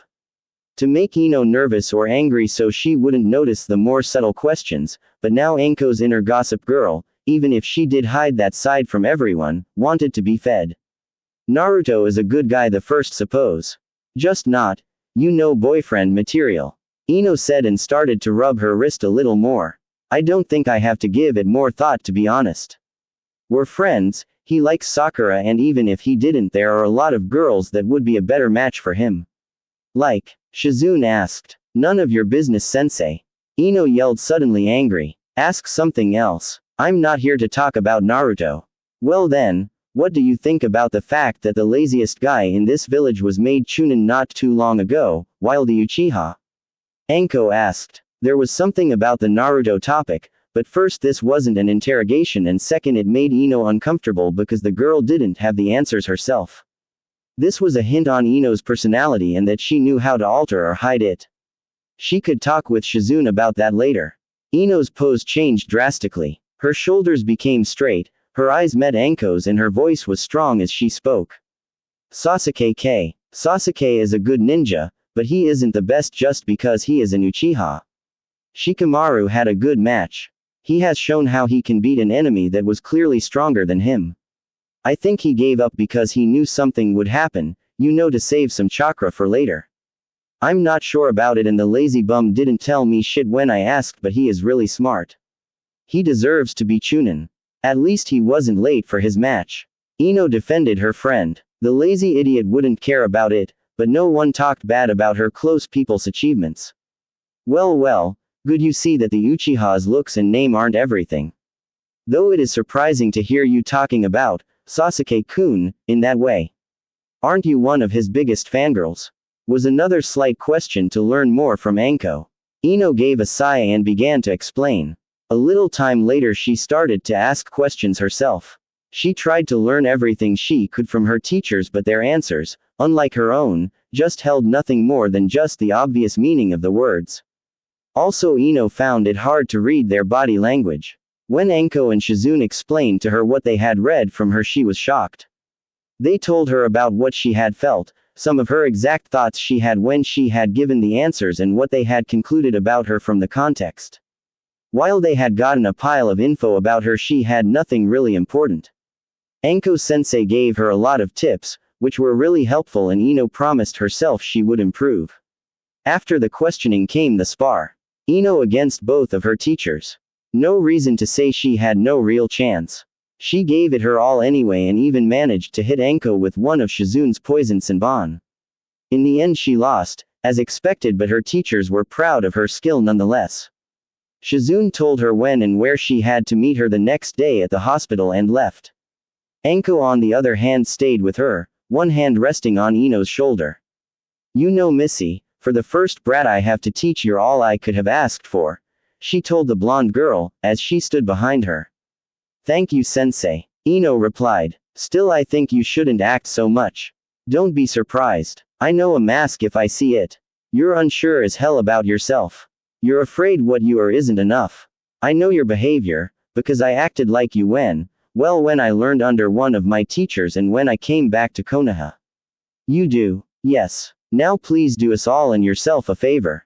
Be yourself, no matter what others think. Your lazy friend, the chubby one, and even the blonde annoying brat are all different from what is expected, but they are what they are. Anko told her. Save the mind games for your enemies, Ino, not your friends. It's bad for you if you don't trust anybody to like you how you are. But, Ino started. This woman had figured her out. Ino was shocked and felt good about it at the same time. Her sensei was someone who seemed to understand in a way nobody could. Not Asuma, Shikamaru, her dad, or Naruto. No buts. Be yourself, Missy. Do not care about what others think. Do what you want and what you think is the right thing. Not what others tell you is. The ones who like you anyway won't mind. Trust me. Anko-sensei's lecture came to an end. Ino looked at the strange women before her. She was nothing like people expect a teacher to be, but still she had proven she was a good one. Ino wanted to be like her, to be able to be how she wanted to be and still able to prove her worth. You're right, sensei. Thanks for your advice. Anytime, girly. Now come, I'll show you the wonderful gift that is called dango. My treat, just this once. And with that Ino followed her sensei to a dango shop, where the two of them sat, ate mostly Anko and talked about ways to get information. This time just the theory without any practical example. The blonde girl enjoyed it immensely, because Anko-sensei was more of a big sister than a teacher. Ino had always wanted a sister. She and her mom, while they were close, had way too different interests in life. They could agree on flowers and a few other things, but her mom never wanted to see things Ino's way. Anko-sensei did. She didn't agree to everything, but if that was the case she tried to show Ino why she thought differently. The thing about it was, that she took Ino seriously. Really seriously. There was no talking from Anko that implied she was above Ino. She didn't show anyone that she was better than Ino, by talking down to her, but took her seriously, and if the blonde girl needed to be put in her place, Anko just did it and proved her wrong. After the two of them parted ways, Ino had a wonderful evening and high hopes that Shizune would be just as much of a role model that Anko-sensei had proven to be. Deciding it was time to go home, she started to head for Naruto's place. When she turned into the street his apartment was on, she saw that he was already home as she noticed the lights were turned on. As she opened the door she found that it was very quiet inside. First she thought that Naruto had just fallen asleep and forgot to turn out the lights, but then she found him in the kitchen. He was reading a book. That itself wasn't an uncommon sight for Ino, since the boy had done this quite a lot the last few weeks. The interesting thing about it was that he seemed really interested, like when he was learning a new jutsu. He didn't even notice that she was in the room, watching him. The expression on his face made her believe that he was reading the recipe for the best ramen ever made. Strangely, it made Ino smile to see him with something that could make him focus that much on something he normally didn't like. He had a small smile tugging at the corner of his mouth, which she found immensely adorable. "Hey Whiskers, how was your training?" she asked him. His head jerked up to look at her. So he really hadn't noticed her till now. "Oh hey Ino, how long were you standing there?" "Oh not that long. In fact I just came in," she said. "Now care to answer my question?" "It was great. Asuma showed me something about wind chakra and kunai. I didn't quite get it at first but I'm getting better. Oh and the old pervert said he would train me in fuinjutsu. Something about how the Uzumaki clan had a thing for that and how I should learn more about it. He gave me these books and a jutsu diary of a girl of my clan. Surprisingly I found it very easy to understand the things in the books, even though Asuma had told me that fuinjutsu was very hard to learn." He beamed at her. She could see how happy and proud he was to accomplish something others said was hard to learn. "Wow, that sounds great. And how about the diary? Did you read that too?" she asked him. "Well at first I didn't want to but Ero Senin said it would be okay since the girl would probably approve if she knew who was reading the book. Apparently I and the girl had a lot in common. The diary goes on about the girl's work with fuinjutsu from the age of 15 to 20 and it has a lot of useful advice till now. I think she wrote it in case she had kids so that they could learn easier or something, because the first pages were addressed to her son. So Jiraiya-sama gave it to you to help you?"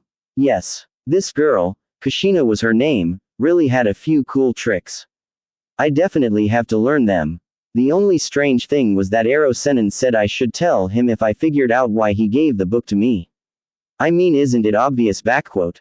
He wanted me to learn fuinjutsu."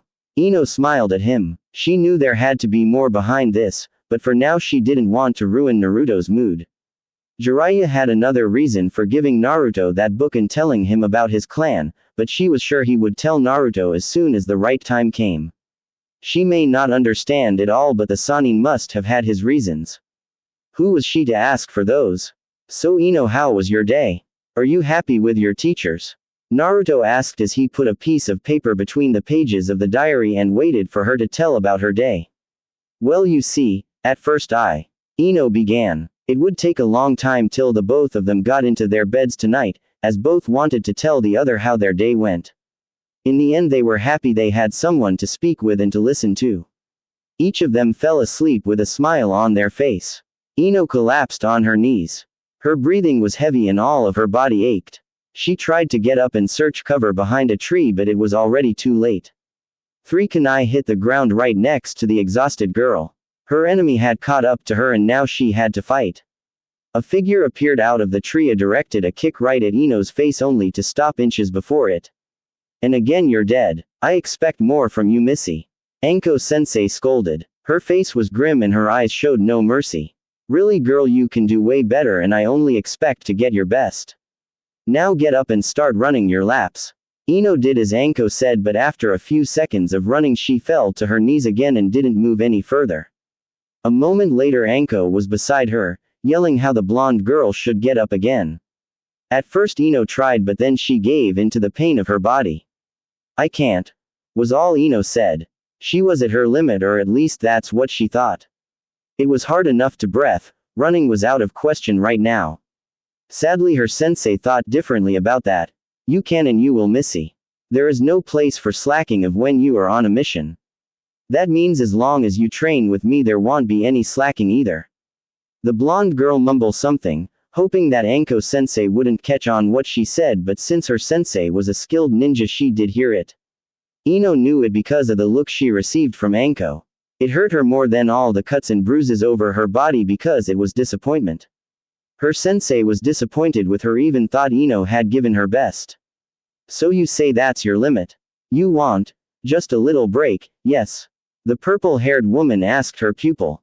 Very well. Then you'll get a task that isn't as hard as what we've done before, even though I know you could go on. She took a scroll from her coat and tossed it before Ino. The girl picked the scroll up, cast a questioning look to her sensei and then to the scroll. Anko told her to open the scroll, and so Ino did as she was told. Inside, a mission description about an observation mission. It wasn't official, Ino could tell, because Asuma had once given a similar scroll to her old team. Those were given to young ninjas as a way to get them used to reading official mission scroll without any fault. They all contained a few D-rank missions, because those were perfect to train a young team before they got into the real world of being a ninja. Also, it saved the sensei a lot of time. He or she just had to give the genins the scroll and didn't have to waste all the time explaining how many D ranks the team had to do and what they consisted of. This one, however, was custom made by her current sensei. Ino read what Anko sensei wanted her to do. She had to observe a special target for a few hours without getting caught by its two guards. The reason for this mission was obvious, since it would train Ino's stealth skills and at the same time would give her the chance to take a little break. It would still be hard to accomplish the mission because of the guards, but it was more of a task for her mind than for her body. You have as much time as described in the scroll to get as much information about the target as you can. I'll find you after your time is up. If what you found out is good enough to please me, I'll give you a last task and we call it a day.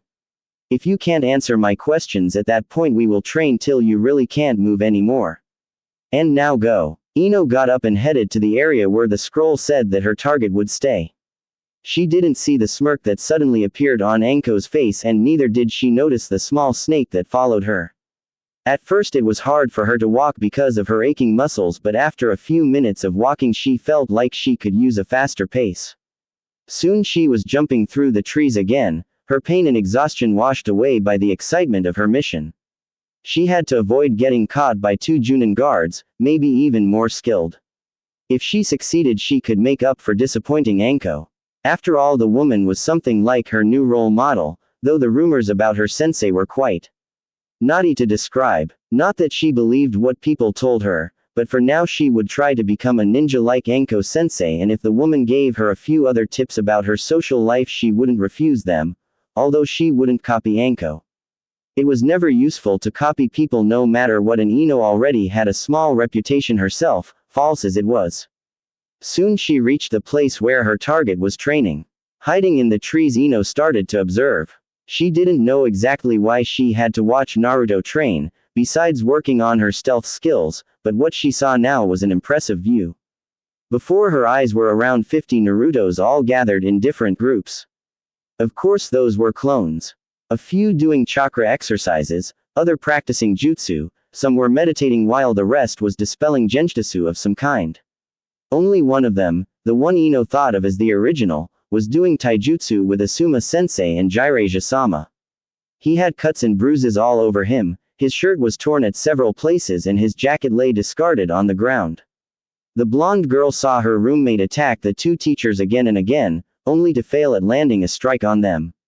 She heard Asuma berating him about his faulty technique and how to do it right.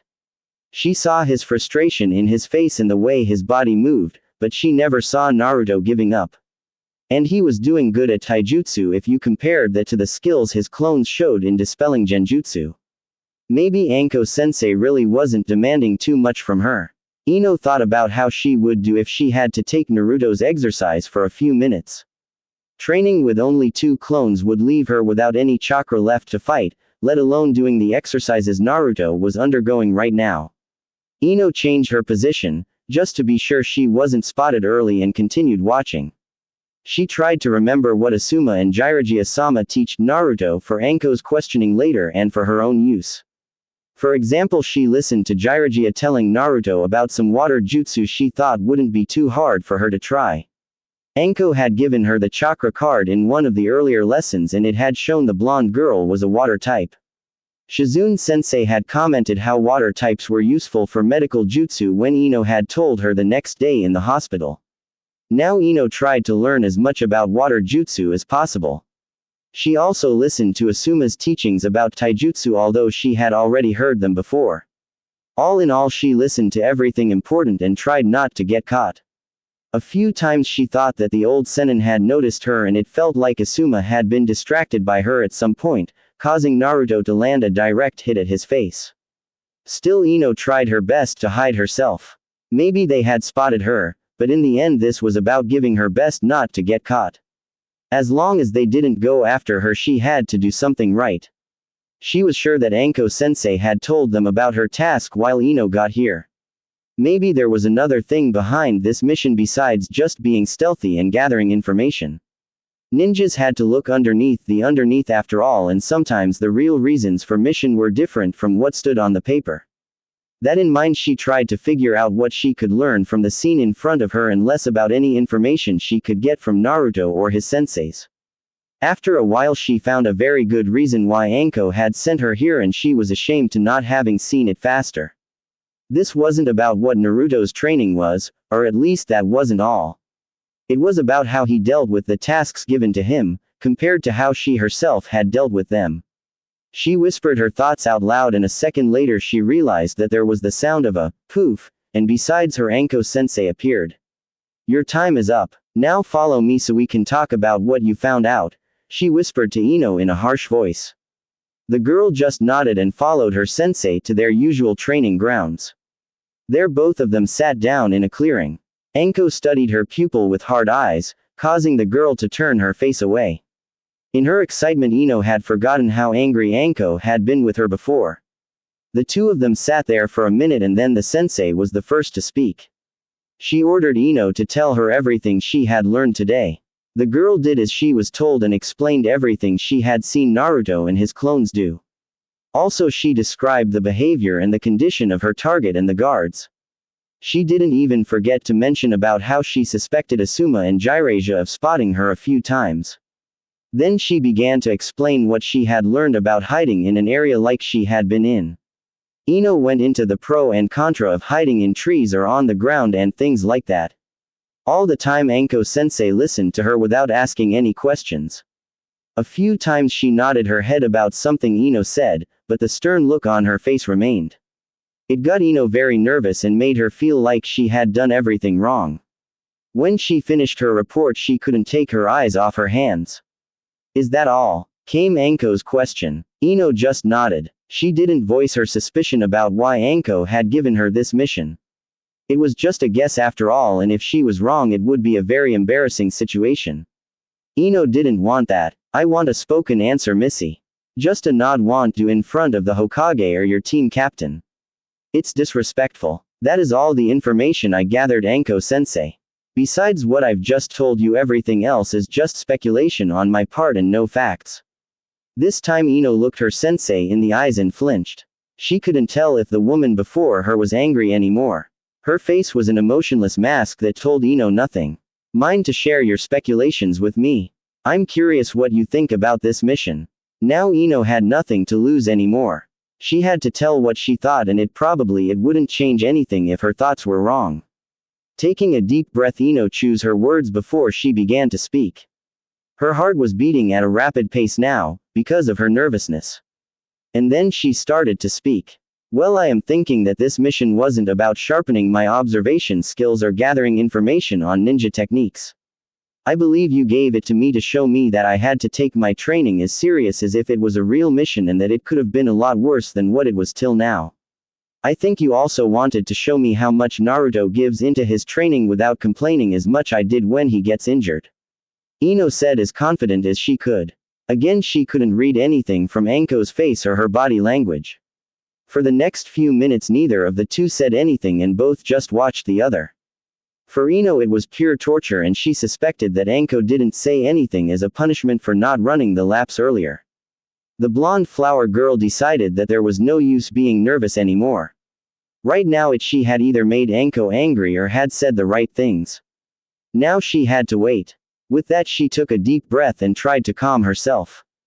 Knowing that she couldn't change what she had done or said, she waited for her sensei to speak again. It took another minute before Anko's face softened, her lips turned into a proud smirk as she laid a hand on Ino's shoulders. Very good. You may need to train your body a lot more, but at least your mind is as sharp as a kunai already.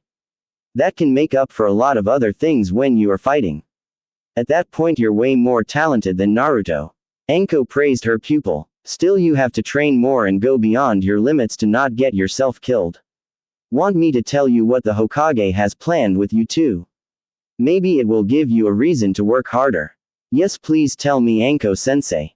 Hokage-sama plans on making Naruto and you a two-person team, to gather information and if needed strike at critical enemy locations.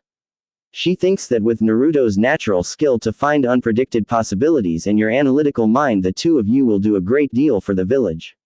She has this plan since she knows about both of your situations. Really? She thinks that much of us? Ino asked, not believing what had just been told. This sounded really cool. Even more if Hokage-sama really thought that much of her and Naruto, it was the best motivation she could get.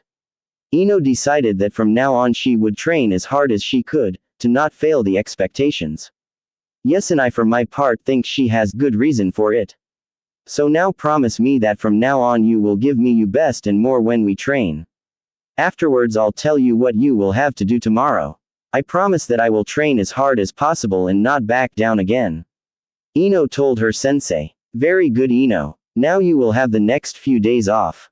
Same goes for Naruto. Shizune, Asuma, Jiraiya and myself are all busy and can't train you. Maybe you should use that time to train together with Naruto so you can work better as a team. And then there is also another thing I wanted to talk about.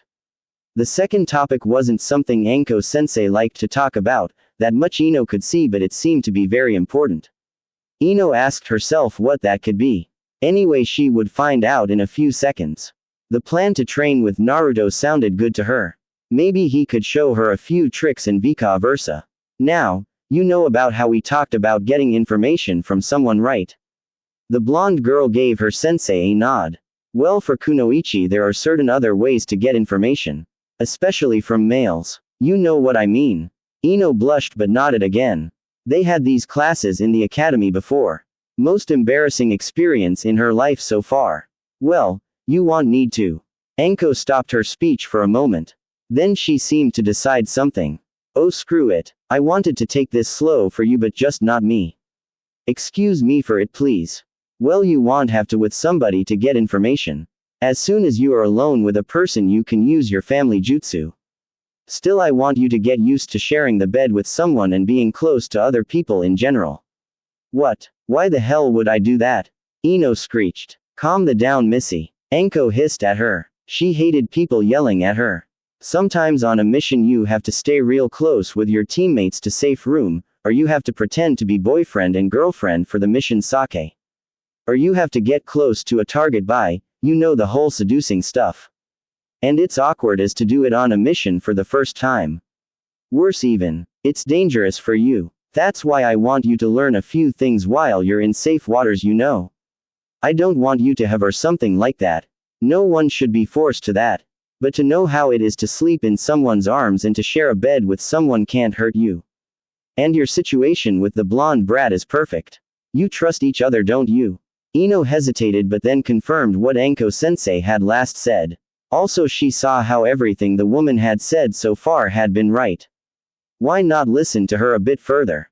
I can't decide that for you, of course, but trust me, you don't want to learn these things with a stranger on a mission where your life depends on it. So please think about it. I doubt the Gaki would mind it if he has to sleep close to you. Why do you think that? Ino asked. Why shouldn't Naruto mind if she asked him to share the bed with her? Sure, they had slept on the couch together, but no one knew about that. Because he's a guy and you are very pretty for your age, Missy. So will you try it? Please? Anko asked her. Seeing how important it was to her sensei, Ino agreed. She didn't know how to convince Naruto about it yet, but she agreed anyway. That's a good girl. Now I have to go. Enjoy your time without me dragging you through this forest. With that, Anko left Ino alone to her thoughts. The blonde girl had a lot to think about for now. While it was easy to see Anko-sensei's reasoning, it was a lot harder to actually do what she had asked. Not because Ino had a problem with being close to somebody else, she had proven often enough that it wasn't that hard to be close to someone else. You just had to look at all the hugs she had given Sasuke. Sleeping next to somebody else wouldn't be so much harder in her opinion. The hard thing would be to convince the other person, in this case Naruto. No matter what Anko-sensei had said about him not minding, Ino knew better. For Naruto, even the simplest signs of affection had a lot deeper meaning than they had for other people. She had learned that in her short time with him. Now she had to make sure he didn't take it in the wrong way if she asked him to share the bed with her. At least she trusted him not to do anything perverted. Well, at least nothing too perverted. He was a boy after all, and they all had a little pervert inside of them. If she could explain the situation to him, she was sure he would agree. After all, this was training and they both would learn something for future missions. Knowing Naruto, he would be up to anything that could count as training. Yes, that was the best way to convince her blonde roommate, without scaring the shit out of him or having to worry about him thinking too much about it. Also, Ino decided that it couldn't hurt to bribe him a little bit before she asked him. Food was always a good way to calm Naruto down, and Ino wouldn't mind to have a little snack in the shop where her team always ate. Well, now that she had a plan, she needed to get up and make sure it worked. With that, she left the clearing and headed to the restaurant to make a reservation. After that, she would have to go to Naruto's place and somehow bring him to leave his Fuinjutsu studies alone for one evening. Ever since he had gotten the diary from Jiraiya-sama, he had worked on mastering whatever was inside of it, and as far as Ino knew, Naruto had even spent some nights learning instead of sleeping. Whenever that happened, she had found him sleeping on the table with his notes and a few papers, which had seals on them, scattered around him. Ino didn't know why he took Fuinjutsu so serious, but she suspected that it had something to do with the whole Uzumaki clan thing. If it wasn't that, the only other reason was because Naruto was a natural with seals. Anyway, tearing him away from that would be another thing Ino had to do. Hopefully he was at some kind of dead end. If Naruto was frustrated, it would make things so much easier for her. As the apartment came into view, Ino repeated everything she had planned in her head. She knew that Naruto would be home now, because his training always ended at the same time every day. She would have to force him into some of his more stylish clothes, maybe the ones they had bought together, and then drag him to the restaurant. There she would start talking about training. From then on, it should be easy for her to come to the point where she would pick up the topic of sleeping in the same bed. Hopefully he would go along with her plans. If not, she had already prepared more drastic measures to ensure him playing along. Either way, she was prepared for an embarrassing night for both of them. Reaching the front door, Ino took one last deep breath and then opened it. "Hey Naruto, I am home," she yelled to make sure he knew about her arrival. She didn't want to walk in on him doing, private things. It had been bad enough for her to find his stash when she had cleaned the apartment a week ago. Naruto had walked in on her reading his books. No need to tell how embarrassing it had been to talk to him about that. Well, mostly for him, because Ino had teased him a lot about it. He had gotten her when he asked why she had read it if it was just, as she said, but he had been more embarrassed in the end. After that, they had both agreed to make sure the other knew if one of them came home, just in case. Ino waited for Naruto to greet her, but got no answer from him. She knew he wasn't in the shower, and the living room was also empty. That left the kitchen or the bedroom for him to be in. The bedroom was ruled out since it was too early for Naruto to go to bed. He never went to bed before 10 p.m. not matter how tired he was. It was one of his many bad habits. That in mind, Ino went into the kitchen and found the boy sleeping and drooling on the kitchen table. As she had already predicted, he had his notes and seal papers lying around him, and on the floor lay the book he had gotten from his sensei. All in all, it was an adorable picture to look at, not only because he looked so cute but also because how far Naruto pushed himself for his precious people. She had heard the story about Haku from Sakura when they had first returned from that mission, but Ino had learned how much it really meant for Naruto when she had asked him about it in one of the evening talks the two of them had from time to time. It was inspiring to hear him talk about protecting others. That was a goal both of them shared, But while Ino mostly cared for her friends and family, Naruto took the whole concept to a new level. He wanted to protect the whole village no matter what. When he had told her about that, it had changed her view about him, because she had seen how serious he took what he said and only encouraged her to make sure Naruto would be a strong ninja one day. Sadly, Ino had to destroy the scene before her. Naruto had to wake up so both of them could get ready to go out. She was rather hungry, and also she still had to convince him about Anko-sensei's idea. Therefore he had to shower and dress himself properly. There was no way Ino would take him to eat something in his current clothes. After all, she had a reputation to lose. The most fashionable girl wouldn't be seen going to dinner with a boy in torn training clothes.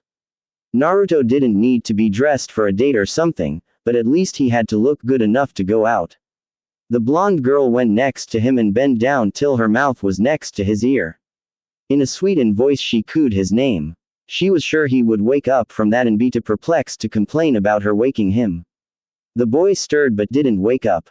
Maybe his training had tired him out more than she had thought.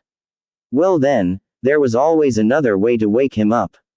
Sakura would have just hit him over the head, but then again he had done nothing to deserve such treatment. Instead, Ino settled on yelling as loud as she could. That was also a mean way to wake somebody, but still not as bad as to hurt him. Wake up, Naruto. Now. Before she could even blink, Naruto sat straight in his chair looking for an attacker. He turned his head so fast that he lost his balance and fell from the chair, pulling Ino down with him and causing her to fall over. Luckily the girl didn't land on the hard floor but on her blonde roommate, who instantly turned red when he noticed how close their faces were now. Ino. Wah. What happened? He stuttered. Being woken this way and having a girl fall on him had caused his brain to shut down for a moment.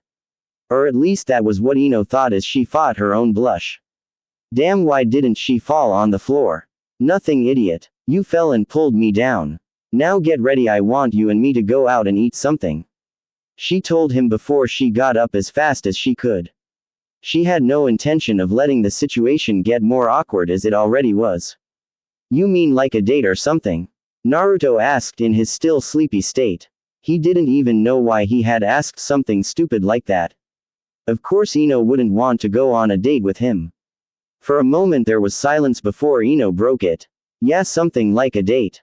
But not the romantic kind of date, you know. I have something to talk about and I thought we could settle it over dinner. Now get ready. I'm not going to let you accompany me in your torn clothes. Why don't you shower and dress in one of the outfits we got some time ago, huh? Oh, okay. If it makes you happy. Though I don't know why it's important to dress up and go out. We could just have some ramen instead. Ino groaned and gave him a look that clearly said he should just do as he was told. No, Naruto, not today. But, shower. Now. And no complaints, she said in a voice only she and her mother were able to pull of. It always worked on her dad, and seeing that Naruto had already shut the bathroom door, she was proud it also worked on him. Now it was time for her to pick up her own outfit for tonight, before she could also use the shower and get ready. Grinning, she went into the bedroom. Maybe this evening could turn out to be fun after all. As soon as Naruto emerged from the bathroom, dressed in the standard ninja pants and a simple black t-shirt with mix of orange markings on it, Ino took over the bathroom. Naruto wasn't the only one in need of a shower. Her own training, though it had been a bit easier today, had left her smelly and dirty. So she spent the next 15 minutes showering before she got dressed. She also wore a black shirt, but hers had a beautiful drawing of a red rose on the backside, with the stem winding all around the shirt's midriff and ended just at the hem of the shirt right over her hips. Also, Ino had chosen to wear a black and purple skirt, carefully choosing this one because it wasn't too short, but just long enough to not show too much of her legs. There was a difference between looking and looking like a whore, and the blonde girl preferred to be considered the first one. Also, it was pretty warm at this time of the year, so a little bit free skin couldn't hurt. She added a few accessories and then looked in the mirror. Since this wasn't a date, she decided against makeup. She looked good enough without it anyway. Since she knew Naruto liked it when her hair was down and not in its usual pigtail, Ino wanted to wear it that way just to tease him a bit. He had to like it that way since he blushed every time he saw her like that. A last look in the mirror confirmed that she would surely make him blush again tonight. That in mind, she left the bathroom with a smirk gracing her lips. Blondie had no idea what was waiting for him tonight. Although she knew that it would get pretty awkward for both of them later, she couldn't wait to see Naruto's reactions this evening. As annoying as it was sometimes, his goofy attitude was, dare she say it, really cute. That in mind, she left the bathroom to find her friend. She found him sitting in the kitchen again, leaned over his damn ceiling book and scribbling some notes on a paper. His addiction to fuinjutsu seemed to be just as big as the ramen addiction he suffered from. Really, Naruto? Can't you take a little break from all of this? I leave for 5 minutes only to find you working on this again. You left for 20 minutes and I really need to learn this if I want to become the greatest Hokage ever. He said without even looking at Ino. Now it was on. If the girl hated on thing, it was people not giving her the attention she thought she deserved. She went over to Naruto, grabbed his ear and pulled him away from the notes and outside the apartment, while ignoring all his whining about her being mean and cruel to him. See, that is what happens if you act like a jerk to your friends. She told him. Now come on. We need to get to the restaurant. You're paying, by the way. Nani? But why do I have to? Because you were a jerk just now. You didn't even compliment me on my outfit, but totally ignored me. As soon as Ino had said that, Naruto gave a closer look at her outfit. Apparently she had to look better than she had thought, considering his blush was even deeper than normal. Wow, was the only thing coming from the surprised boy, causing Ino's smirk to return on her face. Just that moment she got an idea to tease him even more. Ah, at least you like what you see. Well, maybe I should also apologize for being cruel to you. With that, she leaned forward and gave his ear a light kiss. When she leaned back, she saw Naruto gaping at her. Ino had to giggle at his expression. See, all better. Now come, you're still paying and I am hungry.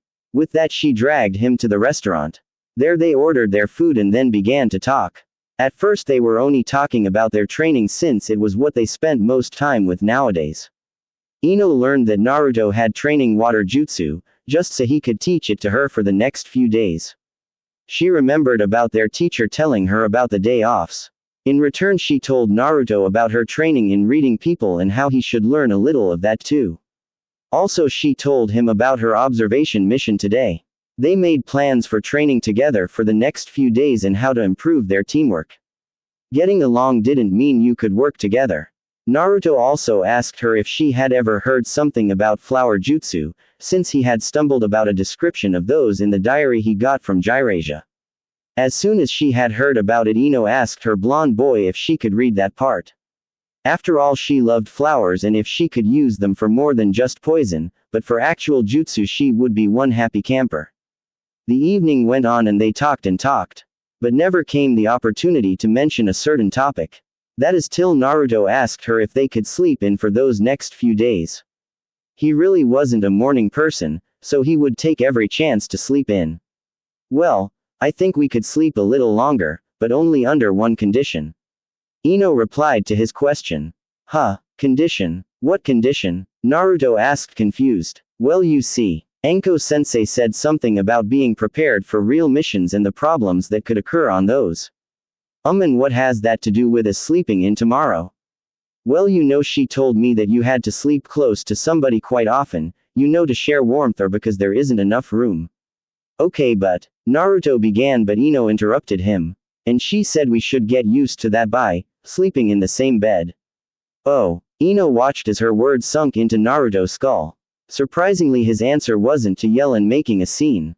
His voice was quiet and calm, though the embarrassment about the topic was evident in his features. So you want to sleep in the same bed? You and me? I think it's best. We should know about this, don't you think? And I prefer doing this with you over someone I don't really know. But my bed is pretty small. We would have to be. That's just the point, Naruto. We have to sleep close to each other. I know this is pretty awkward, but okay. Huh, I said okay. You're right. Better you than, for example, Sasuke Tem. Naruto smiled at her. But if anything happens, you can't blame me. I will try not to do anything perverted, but I am a guy and I move a lot when I sleep. So if we will deal with it then. Ino said. She was relieved that he had been so calm about it. Way calmer than she had been. Maybe Asuma had rubbed off on him. She took his hand in her for a moment. Thank you. Don't thank me yet. Remember that when I do something stupid later, okay? Because I know something will happen. It always does, and I end up being hit over the head by some girl, he said with a grin. Ino laughed and let his hand go. That was typical Naruto. Well, at least she wouldn't have to think about his reaction anymore and could enjoy the rest of their meal. It was pretty funny, and Naruto made everything to make her comfortable. Just as if he knew how much Anko's task had troubled her. In the end, they left the restaurant after Naruto had paid. It was pretty dark outside already, and a cold wind blew down the streets. Ino shivered in her shirt and cursed for forgetting her jacket. Just then Naruto took his arm around her waist and pulled her close to him. She looked at the boy in surprise, and he lifted his other hand behind the back of his hat and rubbed it.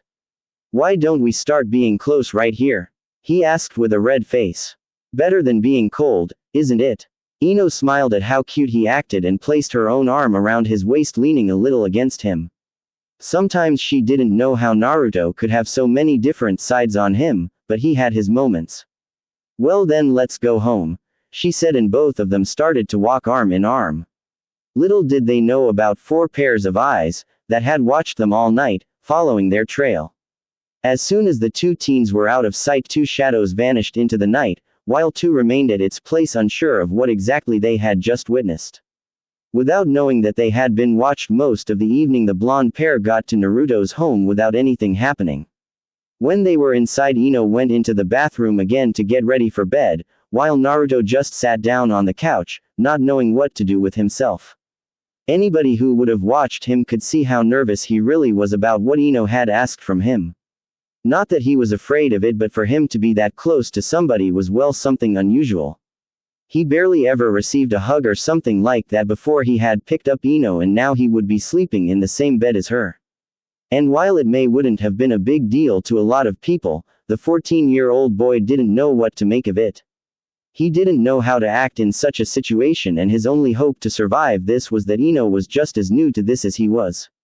Normally his mind wasn't that active. Hell, Naruto even admitted that he wasn't someone to think about things. He just did what he thought was right, but now his mind was running wild, making up scenarios of every possible way he could screw this up. Luckily for him, distraction came soon in the form of his roommate leaving the bathroom in just her panties and a shirt she had borrowed from him.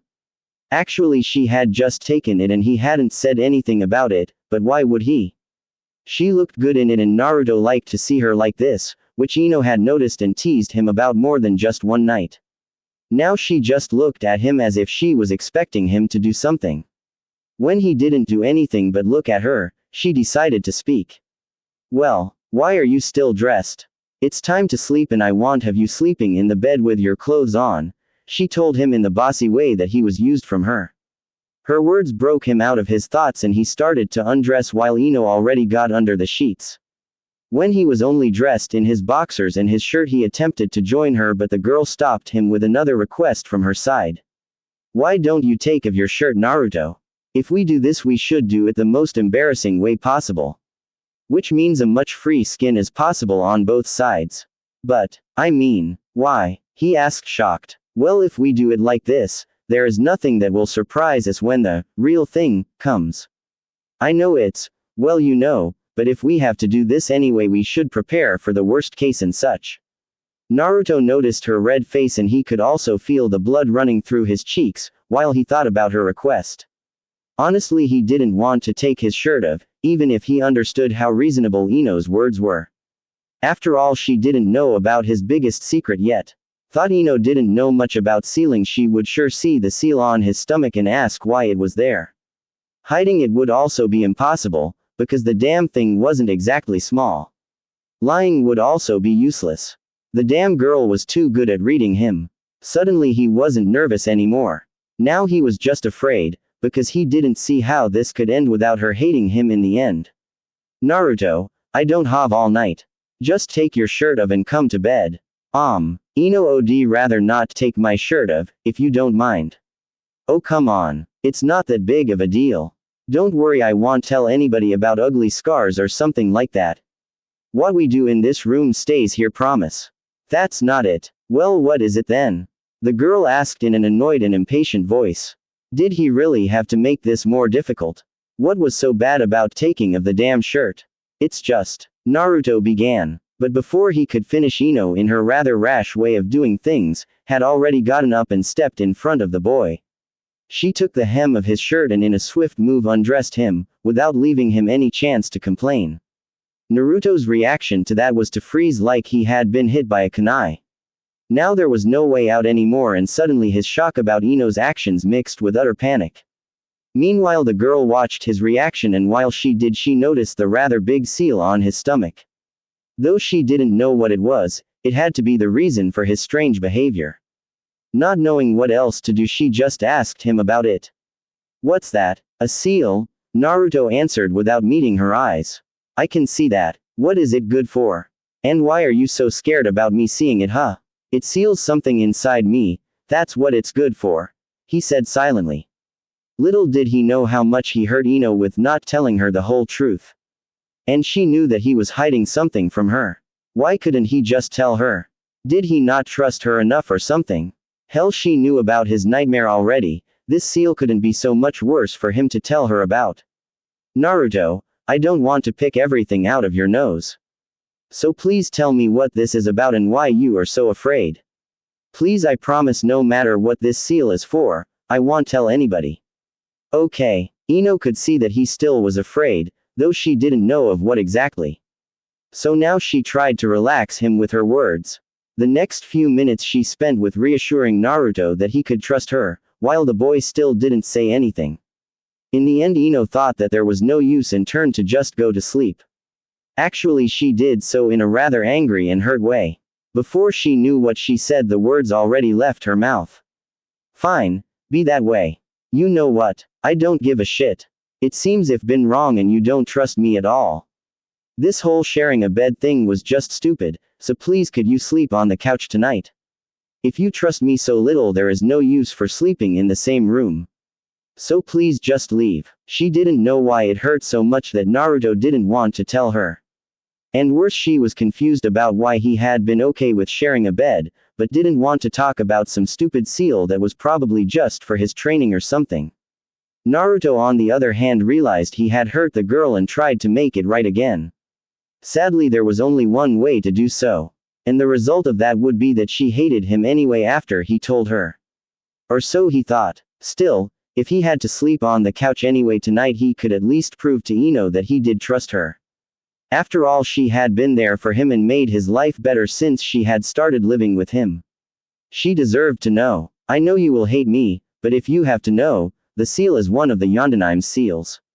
Actually, he applied it personally. Naruto began, and Ino's head shot up. Did she just heard that right?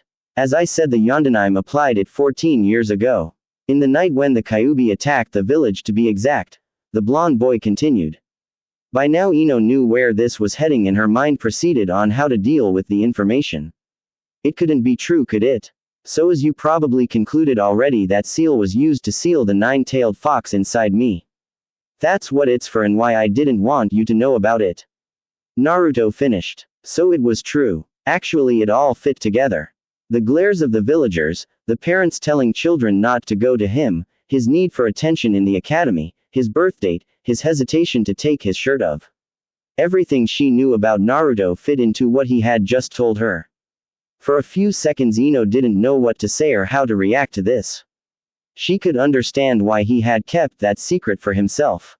Hell, she would have done the same, but at the same time she was hurt he hadn't trusted her. While Ino still tried to figure out how to react, Naruto had already decided to leave before she got angry and started yelling.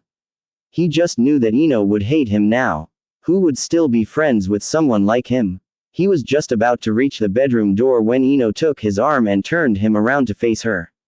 The next thing he knew was the burning sting, where her hand had slapped his face.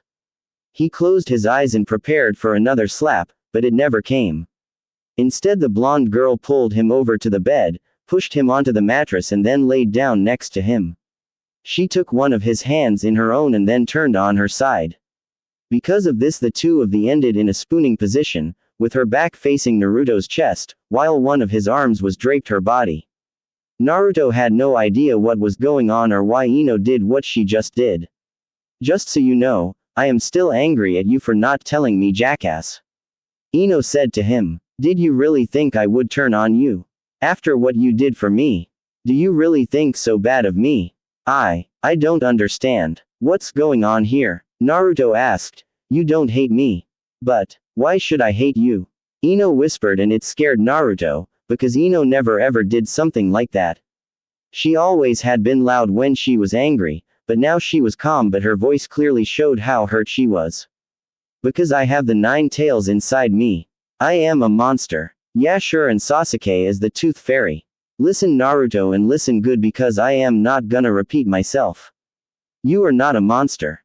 You are an idiot and a jackass, but no monster. Wanna know why? Yes. Because if you really were a monster, you would have already killed this whole village for how they treat you. You would never have fought for Hinata against Neji. You wouldn't have picked me up from the streets and let me live here.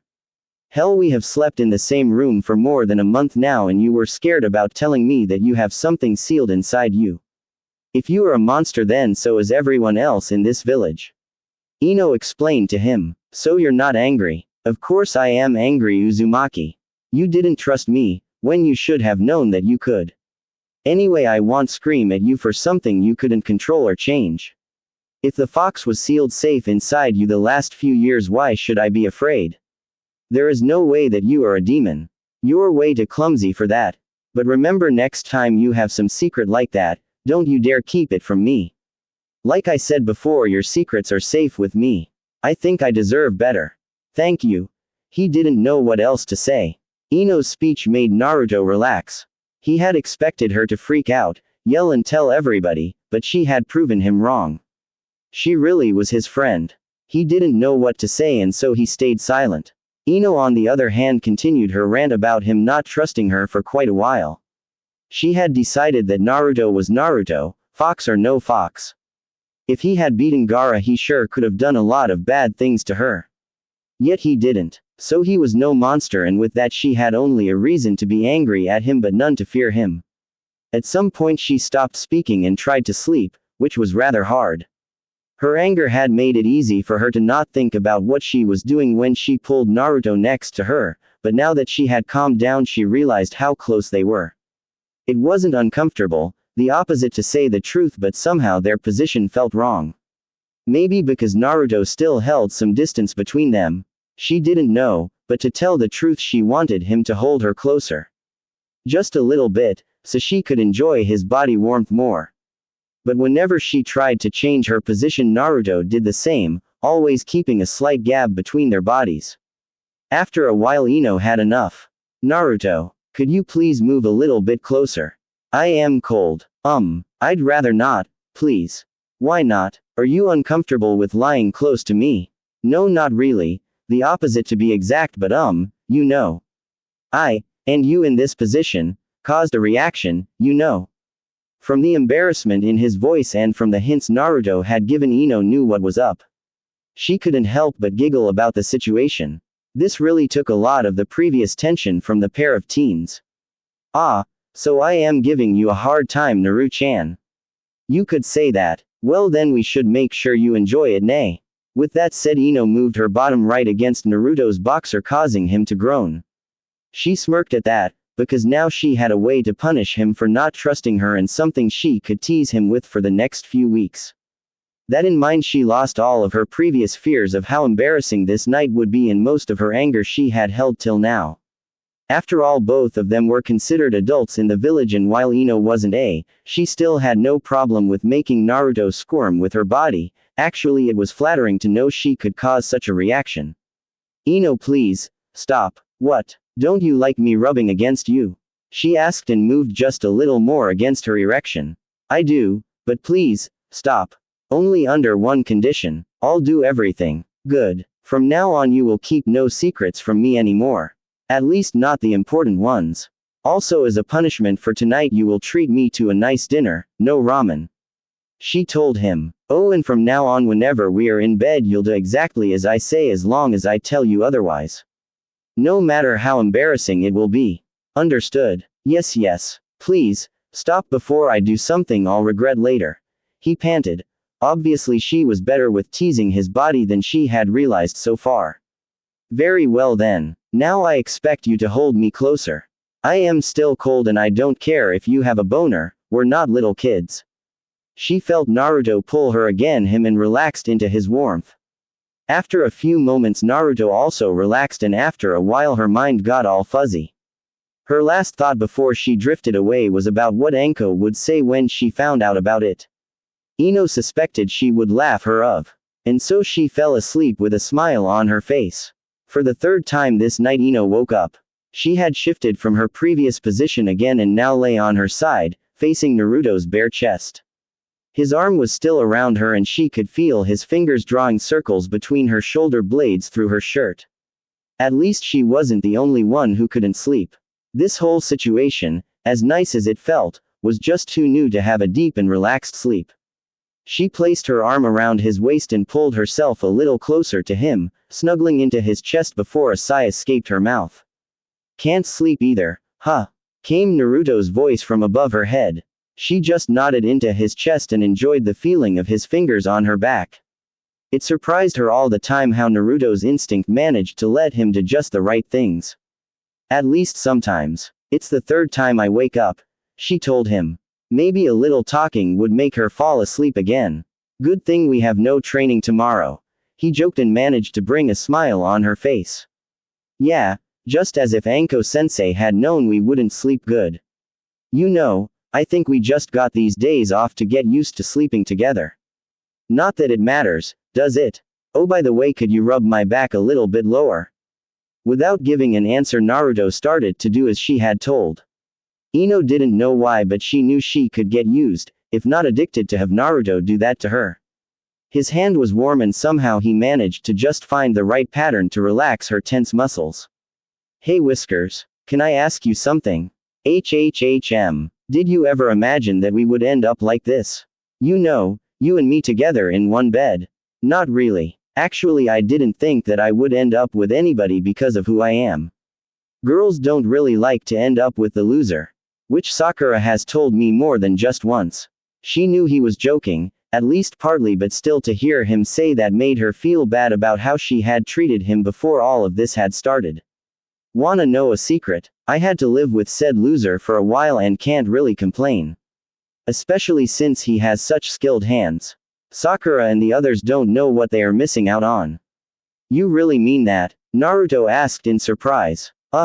Don't sell yourself short, Whiskers. I'm happy that you picked me up that night.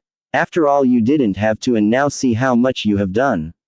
We have really great teachers and improved a lot, the two of us became really close and soon we will be a team that Hokage-sama herself wants to use for gathering information.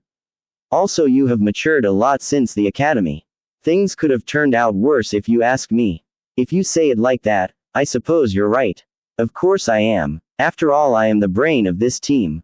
Now please if you could rub a little lower again. But, no buts, do as I said. I know where your hands will be, but my muscles there are sore too. As long as don't lower your hand any more than I say you will be fine. Quote, oh okay if you say so. I do. Now be a good boy. Maybe tomorrow you'll get a reward.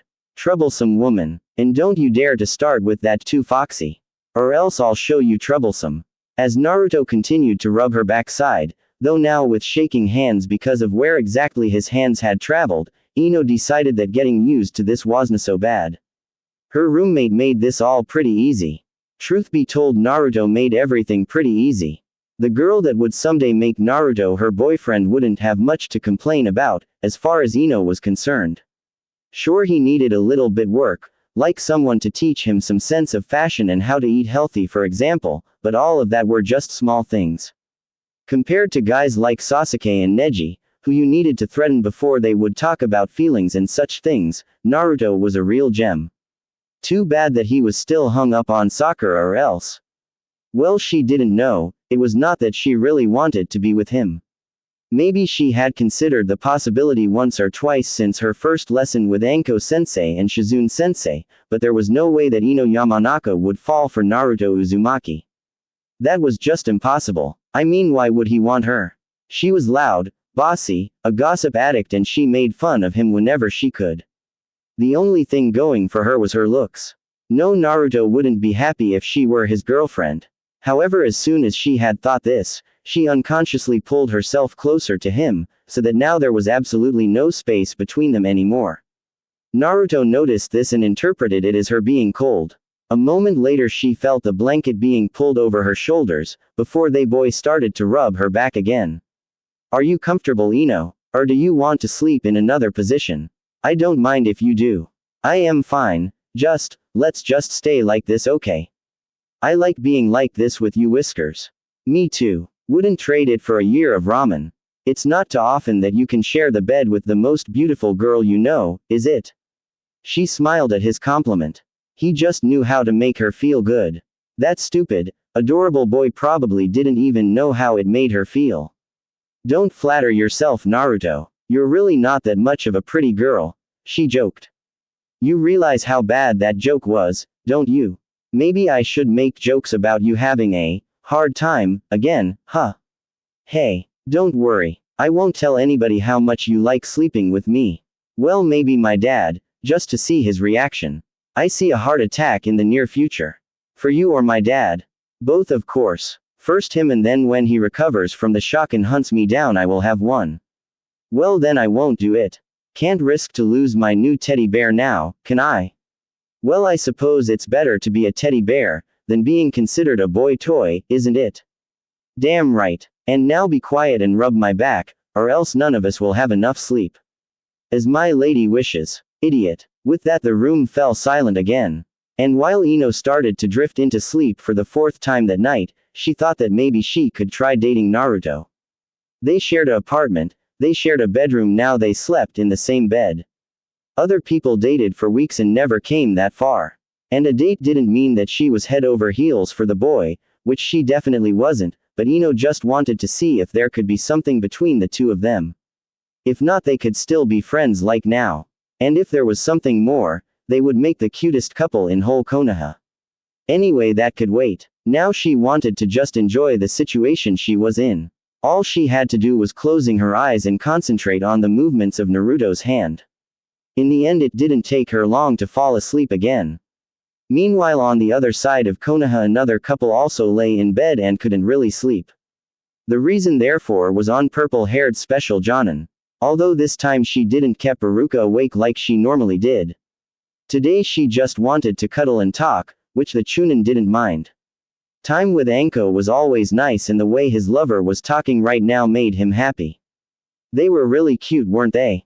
And how he pulled he close outside the restaurant. I tell you, the brat is a natural, just like you. Thank you. But do you really think that your matchmaking is the right thing to do? What of Hinata? She likes Naruto. And as far as I know, he still likes Sakura. Oh please, the Hyuga can't even stand next to him without fainting. The boy needs a strong woman in his life to push him in the right direction, not someone who idolizes him. Okay, and what about Naruto's feelings? Are you sure he isn't into Sakura anymore? His answer was that pout he always got when Anko wanted him to play along. What was worse, it actually worked most of the times. Sadly, if Naruto was concerned, Iruka was a lot more strict than, let's say, about having on the training grounds. The boy was after all his little brother in all but blood. I am serious, Anko. They will have to work as a team soon, and then they have to work no matter what. If one of them has his or her feelings hurt by the other, this plan of yours could seriously backfire. Pa, I just told them to get used to sleeping next to somebody, nothing more. And it's not like there aren't already feelings in this game. I just know Missy has a thing for the brat. Also, you have seen them tonight. They didn't even notice, as though we sat just 2 tables away from them. They only had eyes for each other. I know. It really looked like there was something between them, though I still think it was bad to spy on them. Ah, you and your principles. Always doing what's right. Still, I corrupted you enough to follow me, it seems. You did. Just make sure you don't corrupt your pupil as bad as you have with me. Oh, don't worry. I don't plan on snuggling with Blondie. She is a little young and you are more than enough, sweetie. Anyway, I say the brats will come together soon. Then let's hope they work out. Not that I have any doubts in them. Ino and Naruto are at least able to talk about their problems. If not with each other, then with one of us. Yep. We will guide them to be a happy couple, won't we? Anko's smirk was met with a sigh from Iruka. Why even try to argue with his crazy women? There were plenty of better ways to waste time. As if Anko had read his thoughts, she said. Well now, I think I deserve a punishment for meddling with the little one's love lives, don't I? At least you admit it. Now for your punishment. And with that he tackled Anko down on the bed, earning him a surprised squeak from his lover. After all, some punishments were quite enjoyable if done right.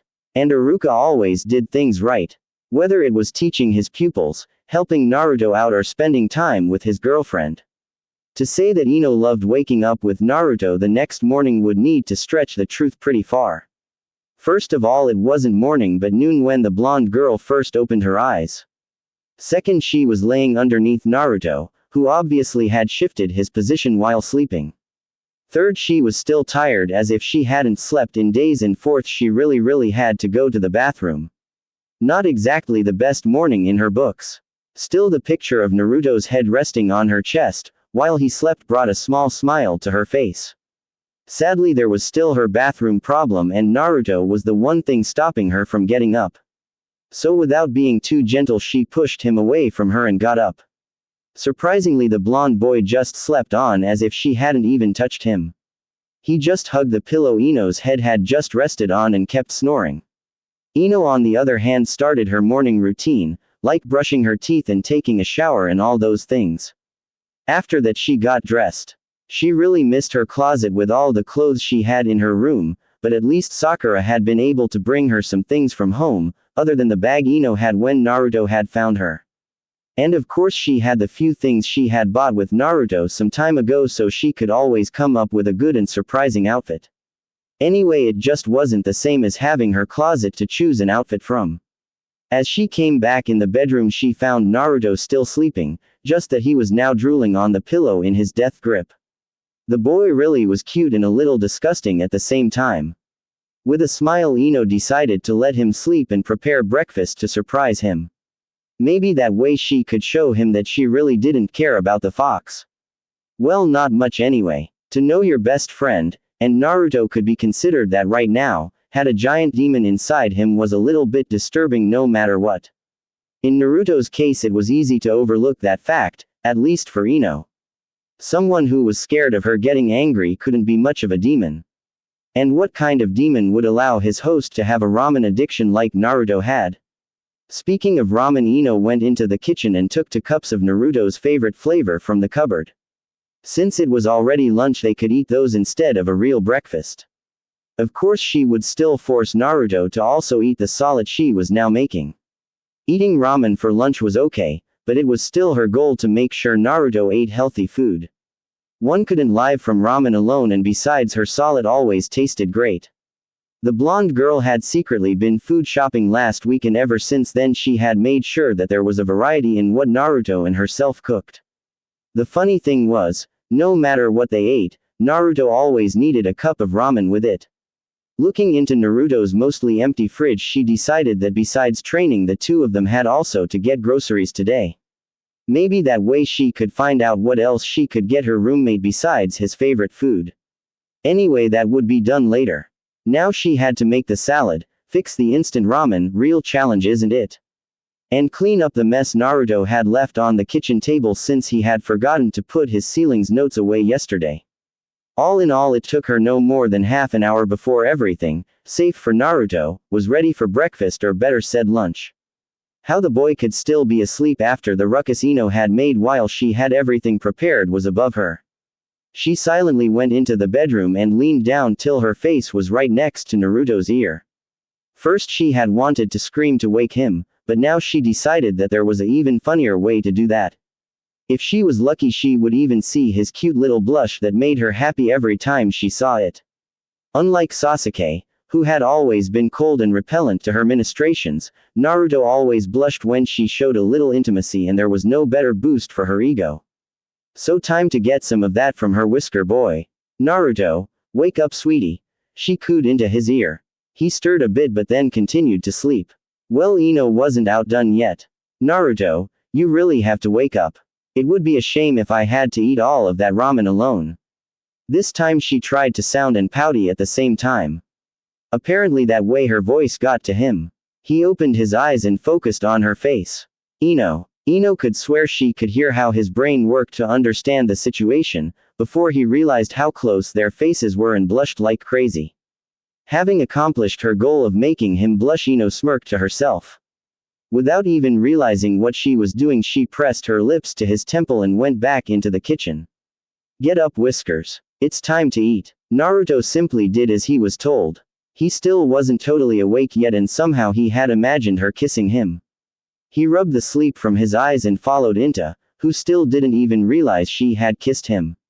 When he came to the table, Ino had already sat down and watched his still red face. Yep, definitely funnier than him falling out of his bed. Then he saw the bowls with ramen and the salad. Suddenly all that happened before was erased from his mind. Is that ramen? He asked curiously. Of course he would notice that first, Ino thought to herself. Yep, but you also have to eat the salad, she told him. Okay. Naruto sat down in front of her and grabbed the salad. Ino also started to eat. Surprisingly, Naruto didn't wolf down the salad today, but seemed to enjoy the taste for once. Ino thought that maybe she finally got him to like the stuff. As if he had read her thoughts, he swallowed and told her. You know, this isn't so bad once you get used to it. Still, ramen is way better, but I don't mind eating salad. At least the one you make. The girl smiled at his compliment. They continued to eat in silence like they mostly did, and after it they cleaned the dishes together. So what are we doing today, Ino? I bet you already made plans. Naruto asked after they sat at the table again. I have a few ideas, she admitted. You want to hear them? Sure. Well, I thought that we could share what we've learned. You know, like jutsu and tactics. Also, we have a few other things to do besides training. Well, and tomorrow I wanted to go to the Hokage and ask for D-rank missions so we could test our teamwork. There are a few of them that actually require the skills we have trained for. Ino explained. Sounds good to me. So what are those other things we have to do? And with that, Ino told him about how they had to go grocery shopping, that she needed new kunai and a few other minor things before both of them left the house and headed for the training grounds.